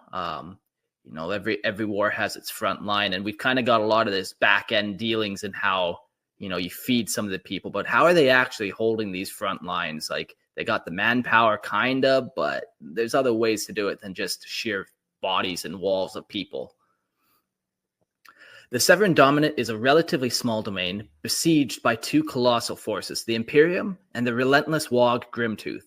Additionally, various smaller factions, including Chaos Warbands and the Dominate's supposed allies, the Children of the Thorns, have targeted its dwindling resources. Yeah, that's funny. It's like, you draw the line with the Children of the Thorns. Like, did we give them permission to raid that planet and take all those citizens? Like, no, but we don't have the time right now, so let's just let them have it and hope that they their enemies at some point in here. Yeah, maybe the next trade agreement will bring that up. Like, hey, you took this planet over here and we didn't say nothing. Come on, hook us up. Yeah. When the secessionists broke away from the Imperium, they were woefully unprepared for the rigors of war, and the continuous depletion of their resources has only exacerbated their plight. Duke Severus XIII, a shrewd and power-hungry leader, opts for misdirection and deception over direct confrontation. This blend of desperation and deceit is reflected not only in the Severan Dominate's battle strategies, but also in its political maneuverings. From one perspective, this approach appears entirely reasonable and responsible. The Severan Dominate must avoid significant losses if it hopes to endure. However, the inherent conundrum lies in the fact that such conservative tactics yield only minor victories, limiting their capacity to gain any real ground against the relentless onslaught of both loyalist forces and the Ork Wog. If secessionists cannot effectively capitalize on the time they've gained, they are destined for defeat. Duke Severus's military advisors have raised this concern repeatedly. Thus, the Duke has merely offered reassurances that further developments are underway and that the time is being utilized wisely. Just offers reassurance. Trust me, it's fine. I got you into this mess. I can get you out. It's fine. Meanwhile, he's playing Minesweeper on his computer. Believe me, time is being used wisely. Wisely. Yet Imperial sources remain skeptical, unable to confirm that any such efforts will yield any tangible results within the feasible time frame. The order doesn't exist, I swear it. The war rages on across multiple fronts, but unless something substantial shifts in the coming months and years, the outcome appears increasingly foreordained. That's an interesting thing. It just seems like they have enough manpower, enough kind of ways to deal with things, but they just can't get that decisive victory to advance anything. So they're just slowly bleeding their resources. And the Ursats in the chat says Age of Empires for tactical research. Which one, though? 1, 2, or 3? 4, actually. I don't know about that. Come on, guys. We're 90s kids. We when was the last time any of us played video games? I did actually download it on my phone. They have Age of Empires on your phone. It's so crazy how full PC games are on your phone now. Is it like OG Age of Empires? No, it's a little different. Okay. It's close enough to get you off, though, I'm sure. Ersatz insists it's number 2. Yes. The next comment: play Space Marine 2 to learn the Empire's tactic. Drop pod in super soldiers and call the problem solved. Let's take a closer look at their defensive efforts. Each world within the Severan Dominate is an invaluable asset, contributing essential resources crucial for sustaining the war effort. Some planets yield raw materials that can be transformed into vital weaponry on other worlds, while others primarily provide the manpower needed to bolster the ranks of the secessionist armies. In a conflict of this magnitude, every contribution is paramount. For the secessionists to triumph, every commodity sacrificed in the name of war must exact a heavy toll on the enemy. The Duke has tirelessly preached his philosophy to his military commanders. In at least 4 instances, he has recalled commanding officers for what he deemed excessively bold actions in various theaters of war, despite those actions achieving notable success. It is abundantly clear that the Duke's military philosophy is inflexible, as he steadfastly refuses to heed the counsel of those with superior tactical training and insight. This has severely restricted the operational flexibility of his subordinates. Let's jump back to Ursat's comment real quick. Apparently, all you need is 3 Space Marines for that to work. The whole drop pod in and take a planet. Now, I heard someone on Reddit one time did an actual count of how many Space Marine corpses. Mark, yeah, that's your first problem is you heard someone on Reddit. Yeah. No, typically they're retarded lefties, but in this case, I can assure you that the man did the math. He had photographic evidence of all the corpses he came across in that game, and I forget the number that he counted, but I think it was close to like just about a full company. It was somewhere in that 70 range mark. That were actually killed on that planet during that Tyranid invasion. So, internet, it's a fun place. People get up to all types of things they shouldn't. Played a Space Marine, Mark, Dawn of War. I was tallying all the Space Marine casualties. Because, you need to know what's an sustainable casualty rate for Space Marines. Yeah, that was nasty of us. We're playing Space or Dawn of War 2. And we put on the hardest difficulty, which is every loss of a guy. We're like, no, he had a name and a backstory. Tally it down, ring the bell, the toll of heroes. Yeah. In response to this crackdown, many officers within the Severan Dominate have adopted an exceedingly cautious approach to their tactical decisions. With few exceptions, the secessionists have redirected a significant portion of their forces toward constructing bunkers and other defensive structures, viewing fortifications as the foundation of their strategy. Offensive maneuvers against Imperial forces have become increasingly rare compared to the early stages of the conflict. In several instances, commanding officers have taken this defensive posture to an extreme. Sorties and reconnaissance missions have been all but eliminated, with the secessionists conceding any claim to aerial superiority. Military units that would typically operate vehicles have instead dismantled their war machines, repurposing the components into static defensive emplacements. So they're just really fighting a defensive war. So it's every loss is a loss, but they're not gaining ground. So yeah, the timer's ticking. You can definitely see that on the battlefield. Yeah. Such decisions have undoubtedly made the defenders more vulnerable to well-coordinated assaults. However, the secessionists have also incurred significantly fewer casualties under these orders. Yeah, they're just digging in their heels and making the enemy come to them. While it seems unlikely that the Severan Dominate could emerge victorious with the strategy, they appear less likely to suffer immediate defeat, provided they can maintain the integrity of their supply chains and ensure their continued flow. Maybe the Imperium will just go away. Maybe. Not likely. That's yeah. Got a couple comments just back on that Space Marine 2. Bro, a full squad is just too OP. Or they can just send in Kato from Bolt Gun. That guy's pretty wild. Must have been scouts, Grimaldus says. I did pull up that Reddit post, Jordan, this useful piece of information. So the captain of that game was giving a speech on the flight deck near the midpoint of the story. There were a total of 87 Marines present, which made me wonder, is that an inclination of how many have died so far in the campaign or not? So then the next guy says, basically 1/3 of the company dies. So I said 75, but it's 25. I kind of flipped my numbers around. But yeah. In alignment with the strategy of maintaining a robust defensive posture, the Duke has issued a resolute command. His forces must avoid unnecessary losses at all costs. This directive extends not only to the soldiers, but also to their equipment and the vital resources they protect. This principle is rooted in the fundamental philosophy of the Severan Dominate, which recognizes the finite nature of its resources, especially when juxtaposed against those of its most formidable adversaries. Furthermore, the Duke insists that no time be squandered. Idle hands must be put to productive use whenever feasible. If the Severan Dominate hopes to endure, a continuous and concerted effort from all is imperative.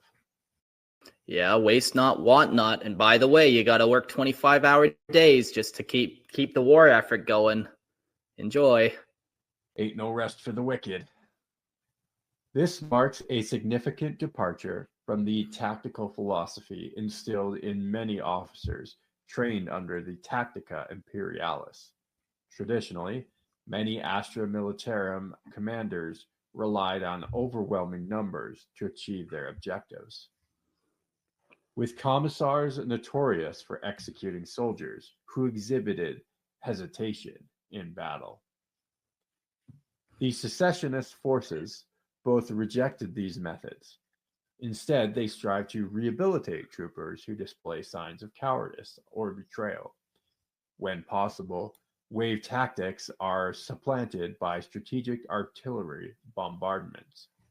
In this spirit, soldiers of the Severan Dominate and their civilian counterparts are never permitted to stand idle.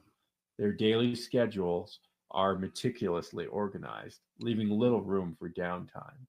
Between deployments, secessionist troops are frequently assigned to duties in manufactoria, agri-worlds, and even mines. In many cases, products emerge from manufactoria are only partially prepared for combat, enabling machines and laborers to engage in other tasks. Consequently, soldiers must invest additional time in unpacking and completing the preparations of their arms and munitions before they're battle ready. Ursat's comments, we somehow got 25-hour days in Japan, so seems a bit easy on the population. Now, I don't know if you're trolling me. If you does Japan have 25-hour days? Are you fucking with me, Ursats? What's happening over there? What are you Asians up to? Physics is different in Japan. Fuck, time is different, eh? Interesting. Makes me want to go there even more and learn the way of the samurai. Time also works differently with lawyers too. They can charge you for more hours that there are in the day.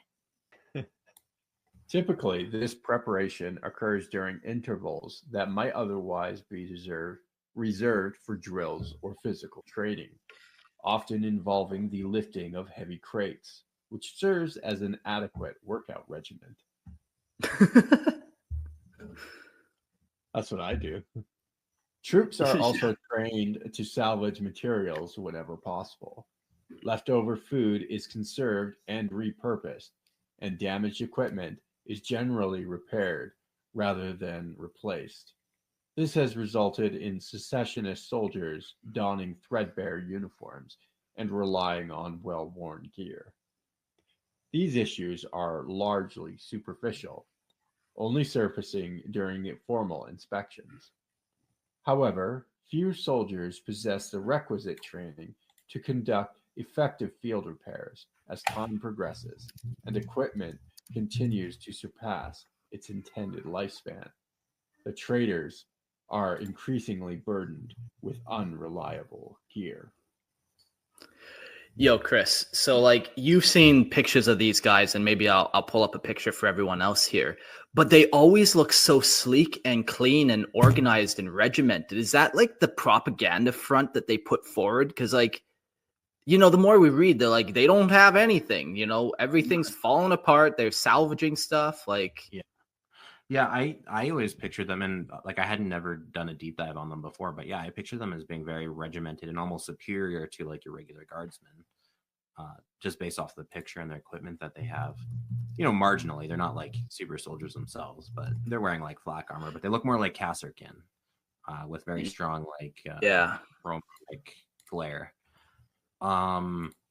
But yeah, I don't know if it's just propaganda or maybe his elite corps soldiers look like that and they're the ones that go out on parades and stuff and they look really good and clean. Meanwhile, the guys on the actual front have nothing and they're like barely keeping their rifles clean and together. But yeah, I just pulled up and shared my screen here for anyone in the live stream or watching YouTube. Here's kind of the standard picture I see when I picture them. And yeah, they look like heavily armored guardsmen. Even their las rifles look a little more like beefy and stuff. Yeah, advanced. Yeah, they definitely look like decked out Kasserkin more than anything. Yeah, and even the fan art for them too. it seems like they're always kind of looking clean and crisp, and not kind of this picture that is typically painted, or that is pictured or is painted verbally for us, you know. Yeah, so who knows if it's like you said, Mark. And part of that would be propaganda, right? Like how many big troop displays. Now that's propaganda right there. Woo-wee! How many close that one down? Displays do they do? You know, like especially forces like North Korea that like to do these big grand parades, right? Just to flex. You know, maybe that's where they keep all their clean uniforms and like good looking stuff to get the population like everything's under control. Don't worry, look how superior our military is. Meanwhile, actually, again, on the front lines, they're suffering. Yeah. Also, I guess while we're in this interruption, to address the question of the Japanese clock, if Reddit is to be trusted, often it's a way to not get confused. Like if 12 a.m. and 12 p.m., they like almost resort to a beyond 24-hour clock, 12-hour clock, I guess. So like if your bar is open until 2 a.m., for example, instead of saying like they'll say it's open at 26 hours. And then also I guess there's a cultural perception of the night actually being an extension of the day before as well. So interesting. They don't actually go into an advanced time because they would be on a clock like over time that would add up, and they'd be like weeks and months ahead of everyone else. Yeah. You could just slightly speed up the seconds, I guess. Every second is really just a fraction. Yeah, it's just like slightly faster. Yeah, Reddit can be trusted. We know that, and they can definitely be trusted when it comes to weeby Japanese stuff. And Space Marine casualties. Just another... Yeah, and Space Marine casualties. We got another quick question here. Does Commissar Severina Rain ring a bell to anyone? Yeah, she's like a named character that came out, I don't know, let's call her 3 years ago, an Imperial Guard Commissar. Is she a Commissar? Yeah. I really don't know much about her. She's like a new character, and she's a woman, so I don't really care. Yeah, I don't think, obviously the name, I think Severina come in the Severan Dominate, but I don't think they have anything to do with each other. Severus, no, is just definitely not. Roman name that everyone likes to use. So, Ursats, you're trolling me now. We don't really have stars, so nothing really turns off Ursats. This is your first and only warning. I'll believe anything you tell me, so be careful. Okay, shall we continue? This tenet directly conflicts with the Duke's alliance with the Children of Thorns.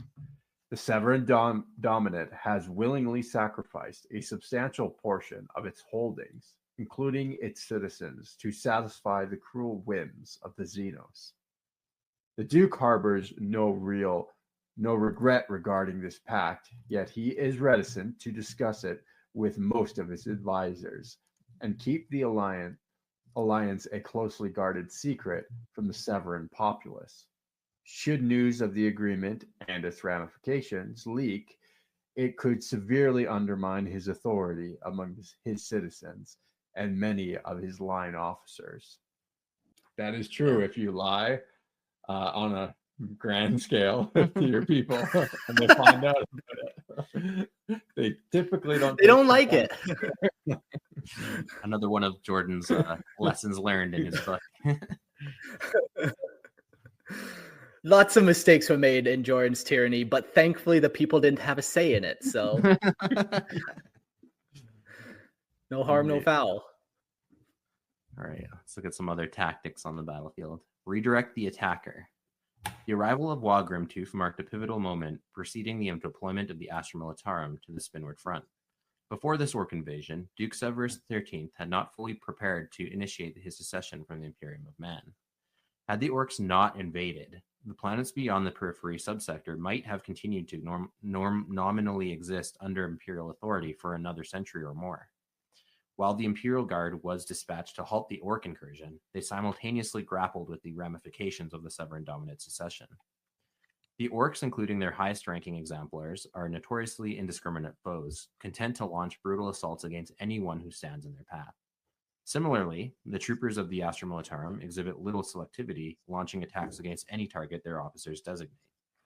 As a result, the fate of the worlds within the Severan Dominate hinges largely on the decisions made by the Imperial High Command on the Spinward Front.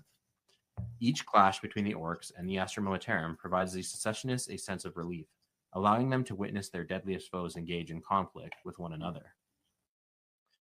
Instigating such battles has become a crucial objective for the secessionist officers. Thus far, they have seen limited confirmed successes in this endeavor. Nevertheless, the Duke has ordered his officers to pursue this strategy whenever feasible.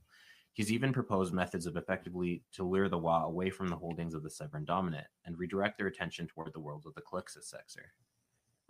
Should the traders successfully divert the Orks, it would grant the Severan Dominate a significant degree of flexibility to relocate their existing forces and provide much-needed relief to frontline units. However, go ahead. I'm just not believing anything this Severan guy says. Like, hey, are the Children of the Thorn really working for you too? Or are you just redirecting them to fight your allies? Like, now the Orks are working with you. Like, all of it's just this giant lie and propaganda machine, you know? Yeah. I don't believe it. The economy is good. Don't worry, everyone.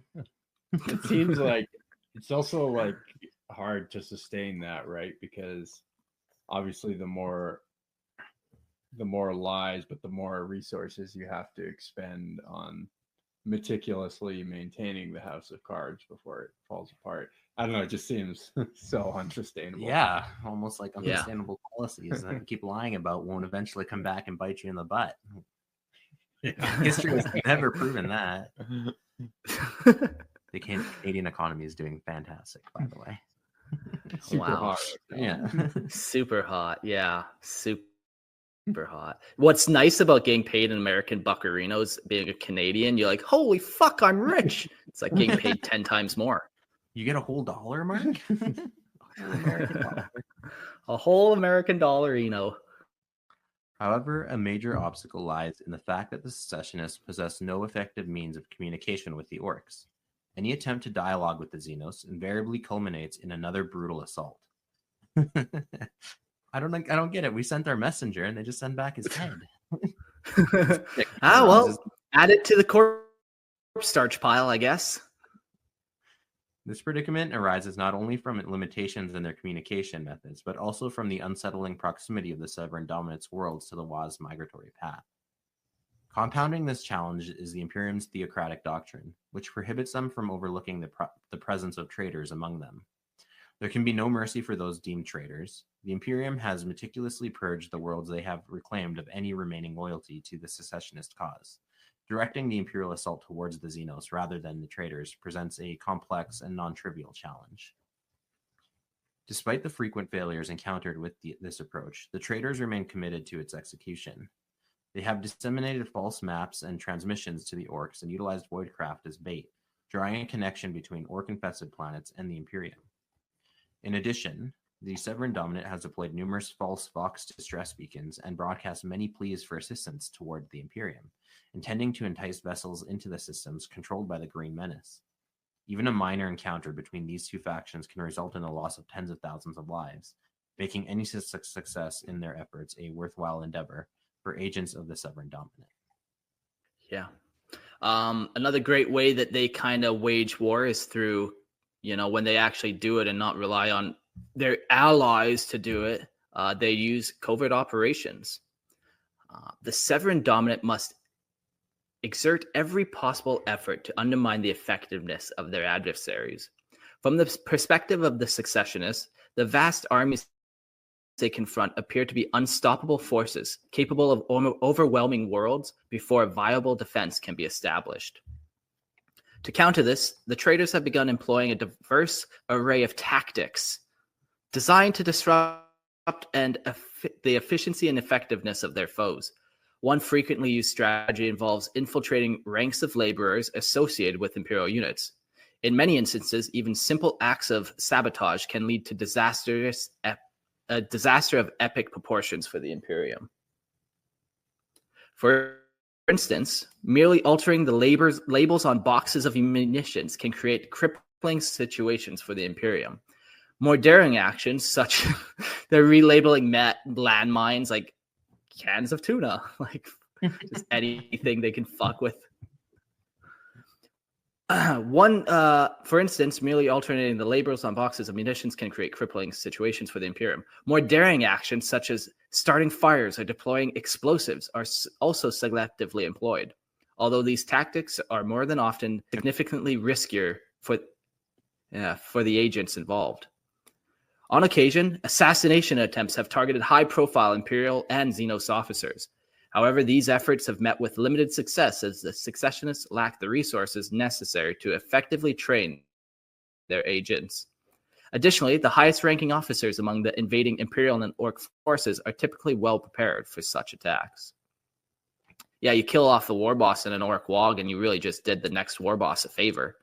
Just granted them the next kind of line of succession there automatically. Yeah, their assassins are nowhere near like Imperial grade assassins. They're like on another planet in terms of skill.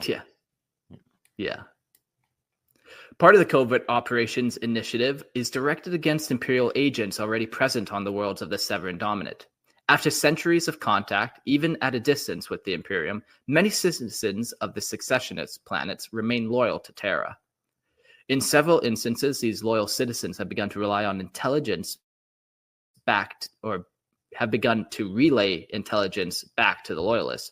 While some of these informants possess training, many are mere amateurs driven by their convictions and haunted by more zealous ducal legates. Yeah, I had a very different picture of these guys going into this than now I have. Like, I just always go back to that picture of them, how fucking gangster they look. But they're not gangster at all. They're not even well trained, it seems like. They're all just hanging on for dear hope, relying on other allies to win their wars for them, essentially. Yeah, we bought the propaganda, Mark. I fucking bought it, man. Jeez, hook, line, and sinker.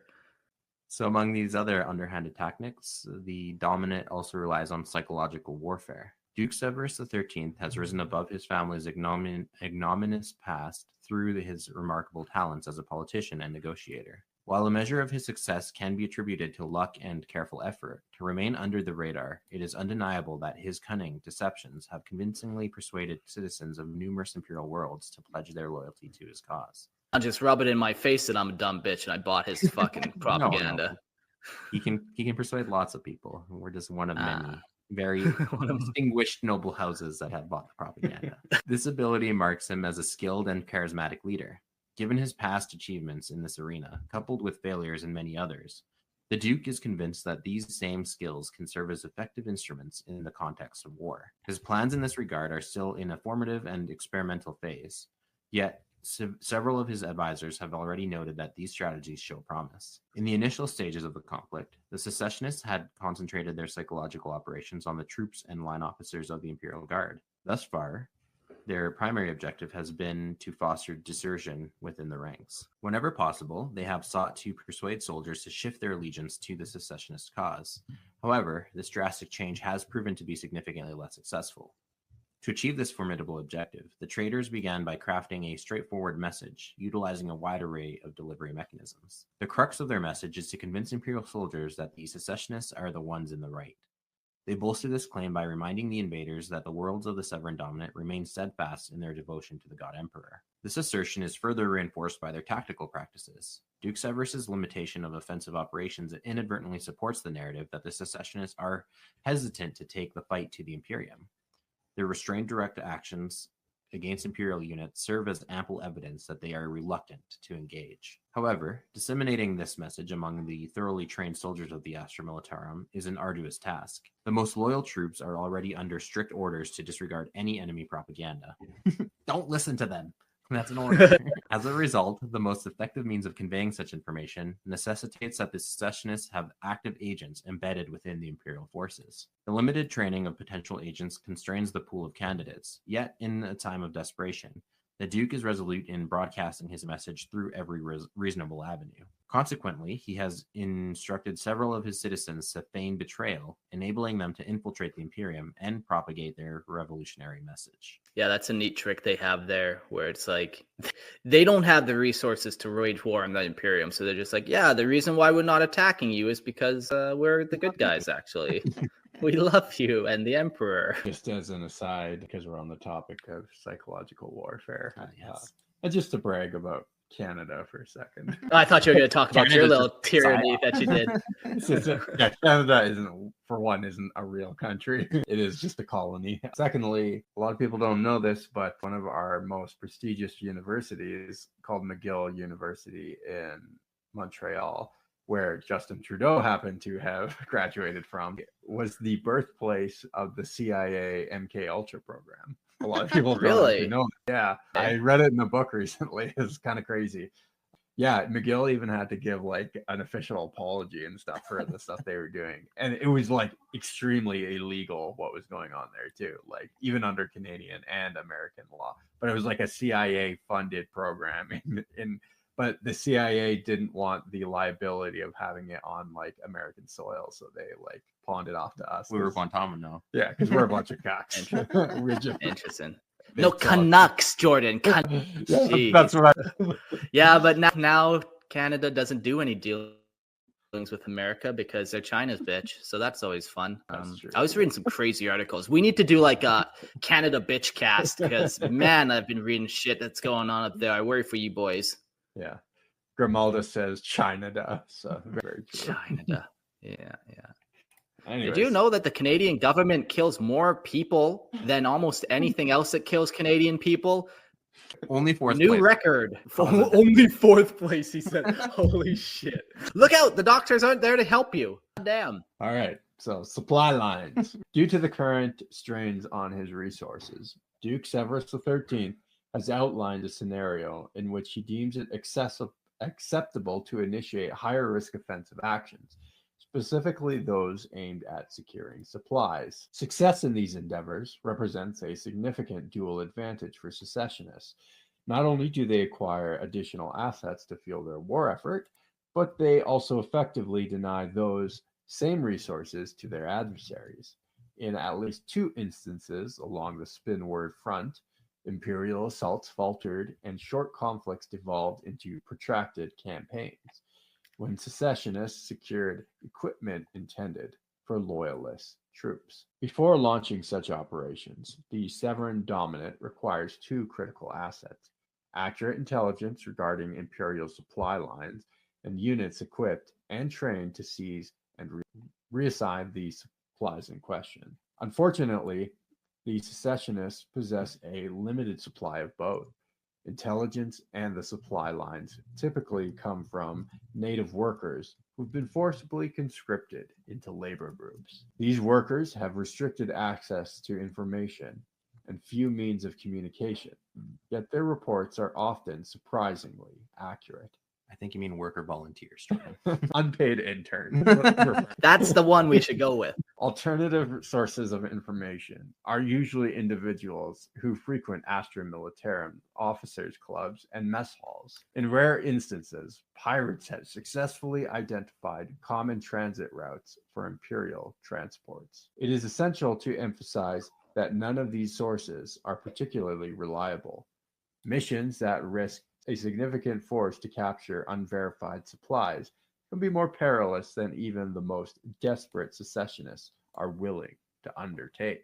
I'll just stop you here for a quick second and do a call out to the people in the chat. If anyone wants to join the call-in, we're almost done on our notes. So I put a link in there. You can find that link and then join the chat for a hot minute at the end. Carry on, Jordy. Hold on. I just wanted to call out to a comment in the chat, kind of relating back to one of the earlier points about embedding secessionists to try and manipulate Imperial soldiers. Jack says, wait, wouldn't the Imperium blow the brains out of anyone who was once a part of the Severan Dominate? My answer would be yes, but I'm sure there's ways they can infiltrate. It would be a tough gamble, but who knows? Mark, you have any thoughts on that? You know, I don't know if it's necessarily that they would.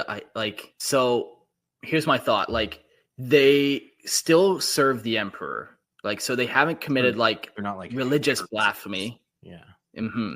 They also don't necessarily, the common person doesn't deal with Xenos. And if they do, I'm sure like, you know, it's not a commonplace that like Dark Eldar and the Severan Dominate are walking hand in hand, friends. You know, it's a very strained relationship the two have. So even on that regard, it's like they're not breaking that kind of, you know, idea. Yeah, and then my third thought for this is, we've said it before, the greatest resource in the Imperium is people. So you know, if you got this person who's like, man, I'm sorry, I just bought into the propaganda, man. Like, I don't have the internet. What did you want me to do? Like, now that I know I'm on your side, like, I feel like the go-to wouldn't necessarily be blowing their brains out, because they haven't committed any serious crime other than for just like the act of rebellion, which whatever, who hasn't done that? Yeah, or if you're like a citizen too, you could infiltrate as a civilian. Like, oh my goodness, like I had no idea. I just work in the factory, man. And then you're like, Yeah. And even like, conscript me. I want to be conscripted. I'll fight against these guys. They made me a slave, right? And then that's a great way to get. Okay, you get conscripted into the military apparatus, and then there you are whispering in the ears of the other guardsmen, like, hey, you know, actually, things are a lot better on that side of the fence. Yeah. All right, 13, right? That's where we are. Yeah. Forces tasked with stealing supplies must be highly mobile and possess significant cargo capacity.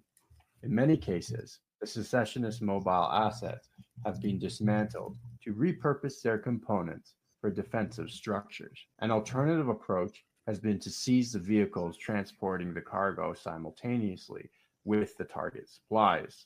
However, this strategy is less effective when targeting lightly defended supply depots. Conversely, in some instances, transport vehicles are better defended than the depots themselves, presenting additional challenges. After several early successes, the Imperium has become aware of the Severan Dominate's propensity for targeting its supplies. They have recently begun to disseminate false information to secessionists regarding the timing and security of various deliveries. In 2 attacks since this shift in tactics, the traitors were thwarted without incurring significant Imperial casualties. This strategic change is relatively new, leaving it uncertain how the Severan Dominate will adapt to these developments in Imperial operations. Comparable strikes against Xenos supplies have been considerably more limited. This limitation stems largely from the secessionists' reduced ability to effectively utilize any equipment they might recover. While such missions have been undertaken and are likely a critical aspect of the Severan strategy, they are executed only in much lower risk situations. Yeah, so that's kind of where we're leaving it now. They're situation. Yeah, you know, they're there. On paper it looks fantastic, but the paperwork is all bullshit. In reality, it's not going well for them in this front. It's like the USSR or something. Yeah. We've talked a lot about how 40K for us, you know, growing up with the setting, it was a setting, and how now it's transferred more into like a narrative where you're like, what is this character up to, or blah, where this has really done a great job of building a setting that now you get thrown into. There's this constant stalemate. There's all these interesting little factors or things that you could pull from. But at the end of the day, this is a never-ending kind of war. Like, yeah, sure, it might eventually get worn down and ground out, but like, that's not the way 40K works. Everyone's just still clinging for survival, and always kind of will be. Yeah, it's meant to be set up in a way that you can now go forward and play out your stories, but everything's always teetering on that edge, right? The Imperium is teetering on that edge. The Severan Dominate is teetering on that edge. It used to be that, what was that war we had with the Tyranids and the Orks, that 3-way battle there? Sure, the Octarius War. The Octarius War was teetering on the edge, right? And that's how you build like a good sandbox for people to play in. And that's the same what they're doing. This is even so detailed that you can play RPGs in this, right? Yeah, you have to keep the tensions very high. Yeah, exactly. And the stakes high. Yeah. Sorry, Chris. I have a little bit of a side rant, if you will entertain me, on the idea of rebellious factions in 40K. Yeah, I think you're about to entertain me, actually, so lay it on me. Yeah, so it's really cool. I like the idea of the Severan Dominate being this breakaway human faction. I think there's 2 ways to play that, and I think we've touched on it, even the way we perceived them. One being a more like organized and structured and well-supplied faction, and the other being this more guerrilla, you know, fighting a superior force faction. And I've played in my own like headcanon both of like what it would look like to have a very like, because nothing can be bigger than the Imperium, right? In order to set that stage. That's like making your own Primarch. Like, it's ridiculous. Don't do that. But if you had another breakaway faction that was well supplied, well-trained soldiers that could at least hold its own, it could be almost like, and I always go again, like 40K is married to history. Like, Greek rebellions against the Roman Empire, where you have like, hoplites, well armored, well supplied soldiers that are fighting against, the actually less trained or less supplied guardsmen. Now, Space Marines are always going to tip that balance. So you always got to create a scenario where, kind of like the Severan Dominate, where the Imperium's not able or willing to put its full weight on this fledgling breakaway, but enough that at least for that sub faction, it's like they can stand a chance at a decent fight and at existing. So yeah, I always thought it'd be cool to have like a very lean heavily on the Greek inspiration tech, maybe more advanced tech side, and then fighting against a more like Roman style empire that's coming down on them would always be a cool kind of like mental setup. Yeah. And the flip side of that is like, obviously the Imperium has like trappings of like fascism and stuff. So my mind always goes to like the French resistance and having like, or like the rebellion in Star Wars, where you have a band of like undersupplied rogue elements that are fighting against the government or against the Imperium. Rebels that aren't in league with chaos, but are like either fighting, for their own freedom or for survival or whatever else. And then you could even sprinkle in like a little bit of Xenos. Like there are tons of other Xenos other than the main Xenos factions. They could be Xenos that have been wiped out by the Imperium, and these are just like the last remnants who are like embittered against the Imperium and willing to lend their aid, and like humans that are against the Empire, but they fight way more in a guerrilla fashion or even embedded within the Empire, kind of like that Sealer cults vibe, but not enthralled to Tyranids. And I've actually started building models based on that using there's these really cool a game called Stargrave. It's an RPG. But they have really cool models for building civilians and like non-aligned characters, and they have a really cool vibe. At some point, when I finish painting them, I've built a bunch of them, but when I finish painting them, I might show them on like Discord or something. But yeah, Stargrave. Who makes that? Did you that? I don't know what it's called. It's a role-playing game. That's not Mantic Games, though, eh? That's not like I haven't stolen these minis from you before. No, yeah, okay. No. I started buying stuff after we've had. They also have a fantasy version called Frostgrave. Looks like okay. That sounds probably right. Yeah, I know you've had a couple that I've snagged the odd model from here and there, but cool. I think we're ready to jump to the call-in. We got a couple people waiting for us. We will first introduce Aiden to the stage. Hey, welcome to the show. Hi guys, happy to be here. Yeah, happy to have you. I just wanted to talk about like what Christian was saying before. It really gives off like Saw Gerrera's type tactics in Star Wars, just big guerrilla strikes and then just getting the hell out of there before anything can be done to them. You have the perfect crew of Starlars podcast to answer that kind of. Yeah. I was a main Star Wars fan before I came to Warhammer. I told myself I'd never be nerdy enough to do it, and then my mate said I should get into Warhammer. And it's been a very steep descent into, as you say, plastic crack addiction. Well, welcome to the club. My name's Mark. You fit right in here. It's good to be. I literally got into Warhammer about a month ago, and I've zoomed through your podcast, spent about $1,000 so far. Yeah. Listen to hundreds of hours of Lorehammer. Yes. I drive a lot for my job, so I'm like, if I'm driving around, I just put it on, and it's just continuous. It's like just your voice is just always there. Yay! Yeah. So we've been doing twice a week episodes now. So it's funny. People have asked me like, "Are people really going to listen to you twice a week?" I'm like, I don't know why they listen, but they listen. Trust me. Like I can't produce enough content. Keep it going. I was going to say on that note too, there is something about like, there's a lot of times in history where like rebel groups rise up and sort of a David and Goliath situation, and they just get lucky and they win a couple decisive battles, and then all of a sudden the bigger power loses to them, right? And that does happen before the US. Yeah. A couple of times. Yeah. So yeah, even like something like Saw Gerrera or in any other, it's not like totally infeasible to me. Yeah. Also, even I like the idea because it is more 40K to have like, obviously in the Star Wars economy, you have a really clean, good, obvious rebellion and like a really evil, obviously evil empire. But obviously with 40K, you don't really debatable want those, like clean lines. Sure, if James Heresy. Yeah, the Empire did nothing wrong. But yeah, if you have like a cool like, and this kind of the warband that I'm creating of like rebels against the Empire that aren't like strictly good guys, like they do extreme things, extreme tactics, maybe suicide bombing or just doing things that are morally, attacking civilian targets, for example, to cripple the Imperial industrial complex. Yeah, so I also like that blurry line. Justified. Yeah, Saw Gerrera is specifically, even by Rebel standards, considered an extremist, right? So I want to kind of capitalize on that and blur the lines of good guys and bad guys, even with my own Rebels. So whose sister are you going to kill? Don't know yet. Thankfully, I don't have one, so I don't think Jordan does either. Negative. I don't think any of us do, really. So do you have a sister he can kill? Yeah, fine. Put the address in the chat, and we'll work on it. We'll It's all good. I'll package her up and send her over. Down to Panama. All right. Send him my way.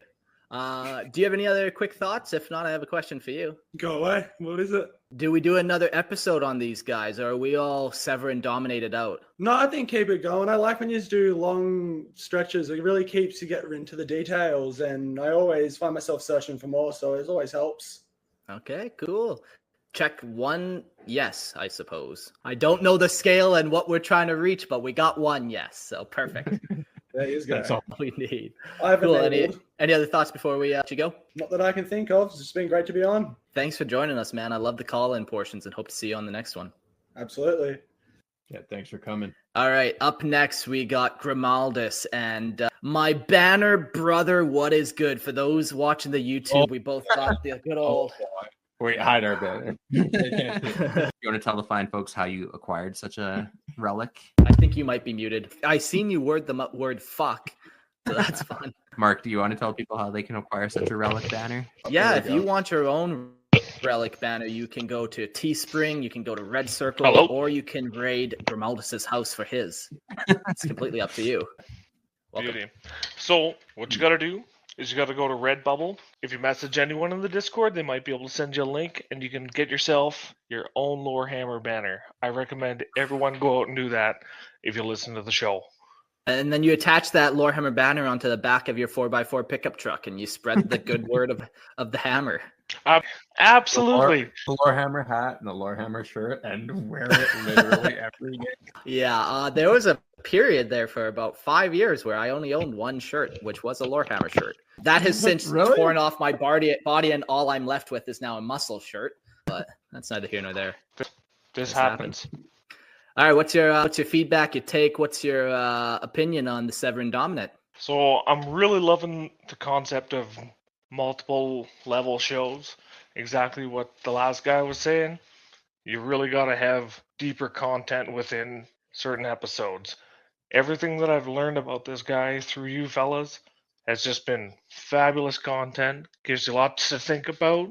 You know, with Chris saying everything about building this little army kind of based around this guy, just kind of gives me the inspiration to want to do something like that on my own. Yeah, like maybe the next Discord event after the gangs versus Arbites needs to be some type of come up with your own rebel empire, whether it's human or Xenos, but some type of thing like that to kind of help you guys out and get you motivated. I like the idea of that. Honestly, I think that there's a lot that we can still probably learn about this guy, especially even when you guys were talking about him possibly being an operative with possibly chaos down the line. Like, there's still a lot of story that this individual can tell, but obviously Games Workshop has to write it. Well, no, we don't want GW to touch any lore ever again. They have lost their permission after Primaris Marines and all the shit. We'll let Fantasy Flight Games handle another Severan Dominant book for us.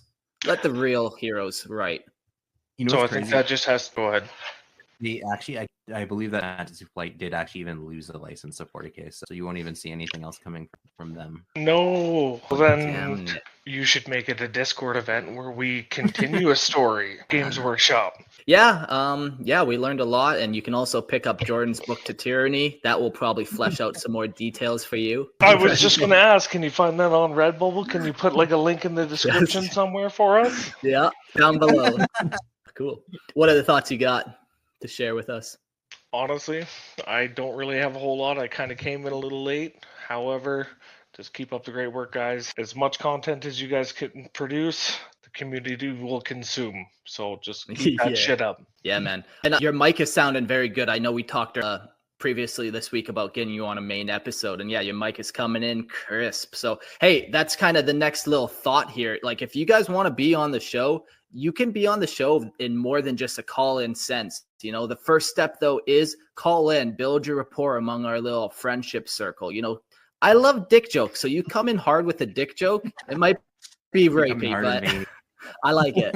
You make it on Collins enough times, your dick will be hard as concrete. All of a sudden, you're, balls deep. Deep with the boys. I've been sending a bunch to Eric. I've still been waiting for a reply. Can you maybe kind of tap your belly a little bit there, Mark? Yeah, unfortunately, I did devour and eat Eric a long while ago, so he has since worked his way through my system, and now, yeah, it's just fertilizer in the backyard for the chickens. So, Darn it. Sorry about that. Got a little carried away and ate a guy. No big deal. Well, cool. Thanks for calling in. We got one final call in that we'll try to get to real quick, and welcome to the show, Jax. How's it going? Second time recording with you today. You're a part of the Stone and Steel RPG, so ain't that some shit?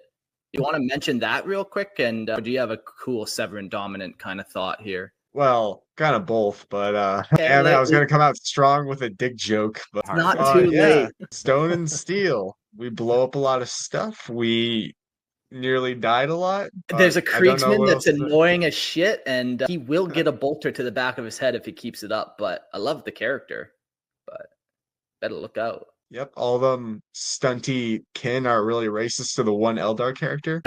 Yeah, that's fun. That's nice for you. Yeah, no, it's been a lot of fun doing the RPG. Join the Discord, and we will probably be doing more that you can kind of just join. And yeah, we'll eventually be releasing the Stone and Steel RPG when we get a little more solidified and wrapped up. I was thinking, release them individually, but ultimately it's probably better if we release them in like a block all at once, so they all stick together in the podcast feed. But yeah, what do you feel about the Severan Dominant?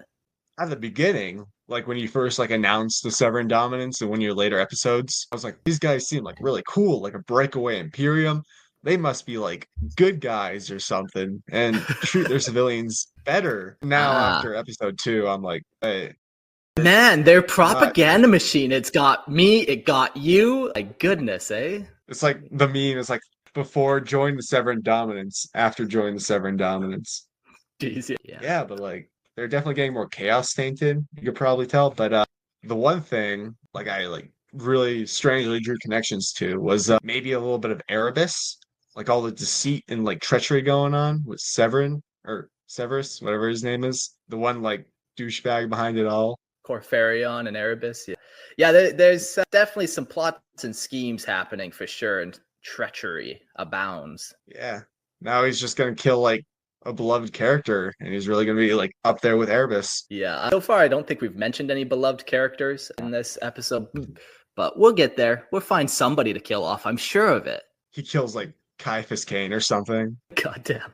Well, since we're writing the lore from here on out, since Fantasy Flight Games lost the contract, we can make him write whatever we want. New Discord event. Who? You write the end to the Severus Dominance. Cool. If you could write the end to them real quick, if you had a thought, would you let them solidify their power a little bit? Do they get wiped off? Do they make more Xenos allies? How would you kind of write it? Honestly, so get this. They kind of ally with the Dark Eldar. They kind of ally with a little bit of Orks, and they go full force against the Imperium at one last huzzah. And then at the last moment, a tomb world opens up on their planet. Perfect. Yeah. Okay. I like that. That's one way to get rid of a whole sector of storytelling for sure. Perfect. Cool. And any final thoughts before? All right. Well, then get the fuck off my show. He's gone. Booted. That's my favorite part about the Collins is just booting people off. You better be careful. Don't give me ideas, Krishna. You're gone. All right. Well, we made it to the end of the show. We got some closing notes here. If you like homebrew lore, which people are always writing and sending in to me, go check out the Lorehammer Listener Lore podcast. I can submit stories there to lorehammerpodcast@gmail.com. We almost got 200 episodes out there now. Lots of fun reading different people's stories and their takes on 40K. One of my favorite parts about Lorehammer is just having so many different people on because everyone has their own little take on it. So love to hear your take. Go check out Lorehammer Listener Lore podcast. Awesome. And yeah, if you like me and Jordan and you like what we do here, you can also follow us in talking about Star Wars stuff. We're really pushing to grow our viewer base. So if you haven't checked us out yet, definitely drop in, give us a listen. We're on Spotify, Google Play, all your major podcasting networks. So just look for Star Lores, similar to Lorehammer. I know that's hard with the audio, but it's with an L. And yeah, just give us a listen to. Even if you don't like it, just leave it on play in the background and give us those numbers. Actually, so I hear a little appeal to the Lorehammer fan base. Even if you hate Star Wars, which I understand, I get it. It happens to the worst of us. But if you are an Apple user and you listen to podcasts on Apple Podcasts specifically, if you could go to our Star Lords podcast and give us a rating and review, 4 or 5 star, doesn't matter. Sometimes 4 stars a little better because it's more believable. Yeah, too many 5 stars are a little sketch. So we've been having a bit of an issue where we haven't been getting like very few Apple podcast reviews. We have like over 2,000 Spotify reviews, but the Apple podcast is like less than 100. So we're trying to. I'll let you in on a little secret. Apple users are retarded and selfish, and they're not wanting to get with the times. You know, that could totally be it too. But a big help to Star Lords. If you're an Apple user, go with your Apple account, go give the show a rating and review. That would be amazing. You can even say you hate Star Wars in the comment, but just give that 4 or 5 stars. You just want your shiny gold stars. Absolutely. You don't care about the words. You just want the gold. Shamelessly whoring myself. And if you have any complaints about Star Wars or Lorehammer or anything we did on the show, of course, you can send it to the new email, which is Jordan's complaints. I can't take any more complaints. Can we change that to Jordan's compliments? You know, bring a positive vibe to it. Absolutely not. This is the grim dark. We don't do happy. All right, fine. Well, we will read off some Patreon members and call it a night. Boys, thanks for joining me on this heck of a ride. I can't wait to read Jordan's book on tyranny and probably introduce it into my family life. It's going to be good. Patreon members, thank you so much to Amir Carpet Gaming. I'm assuming that's something, so maybe go Google that and you might find something interesting. Andy and Nika. So, hey, I've been noticing the Patreon growing. That's been super encouraging. What did I say? You said Nika with a very strong A. So rock and stone, my digger. Yeah. Okay. Well, yeah. Go check out the Patreon. We do ad-free content there. There's also the video free. You can also join the live stream. There's a couple different things. I spent the last week reorganizing our Patreon and just getting it up to snuff and just uploading every file there and, you know, all that kind of shenanigans. So go check that out. And for $2.50 a month, you can get ad-free versions and a lot of other benefits. So cool. Thanks everyone for listening, and we will see you on the next episode, which I think is going to be Adeptus Arbites with Gerald and Nick, and then we're going to jump back to Jordan and Chris and finish off the Severan Dominate. So see you all next week. Adios.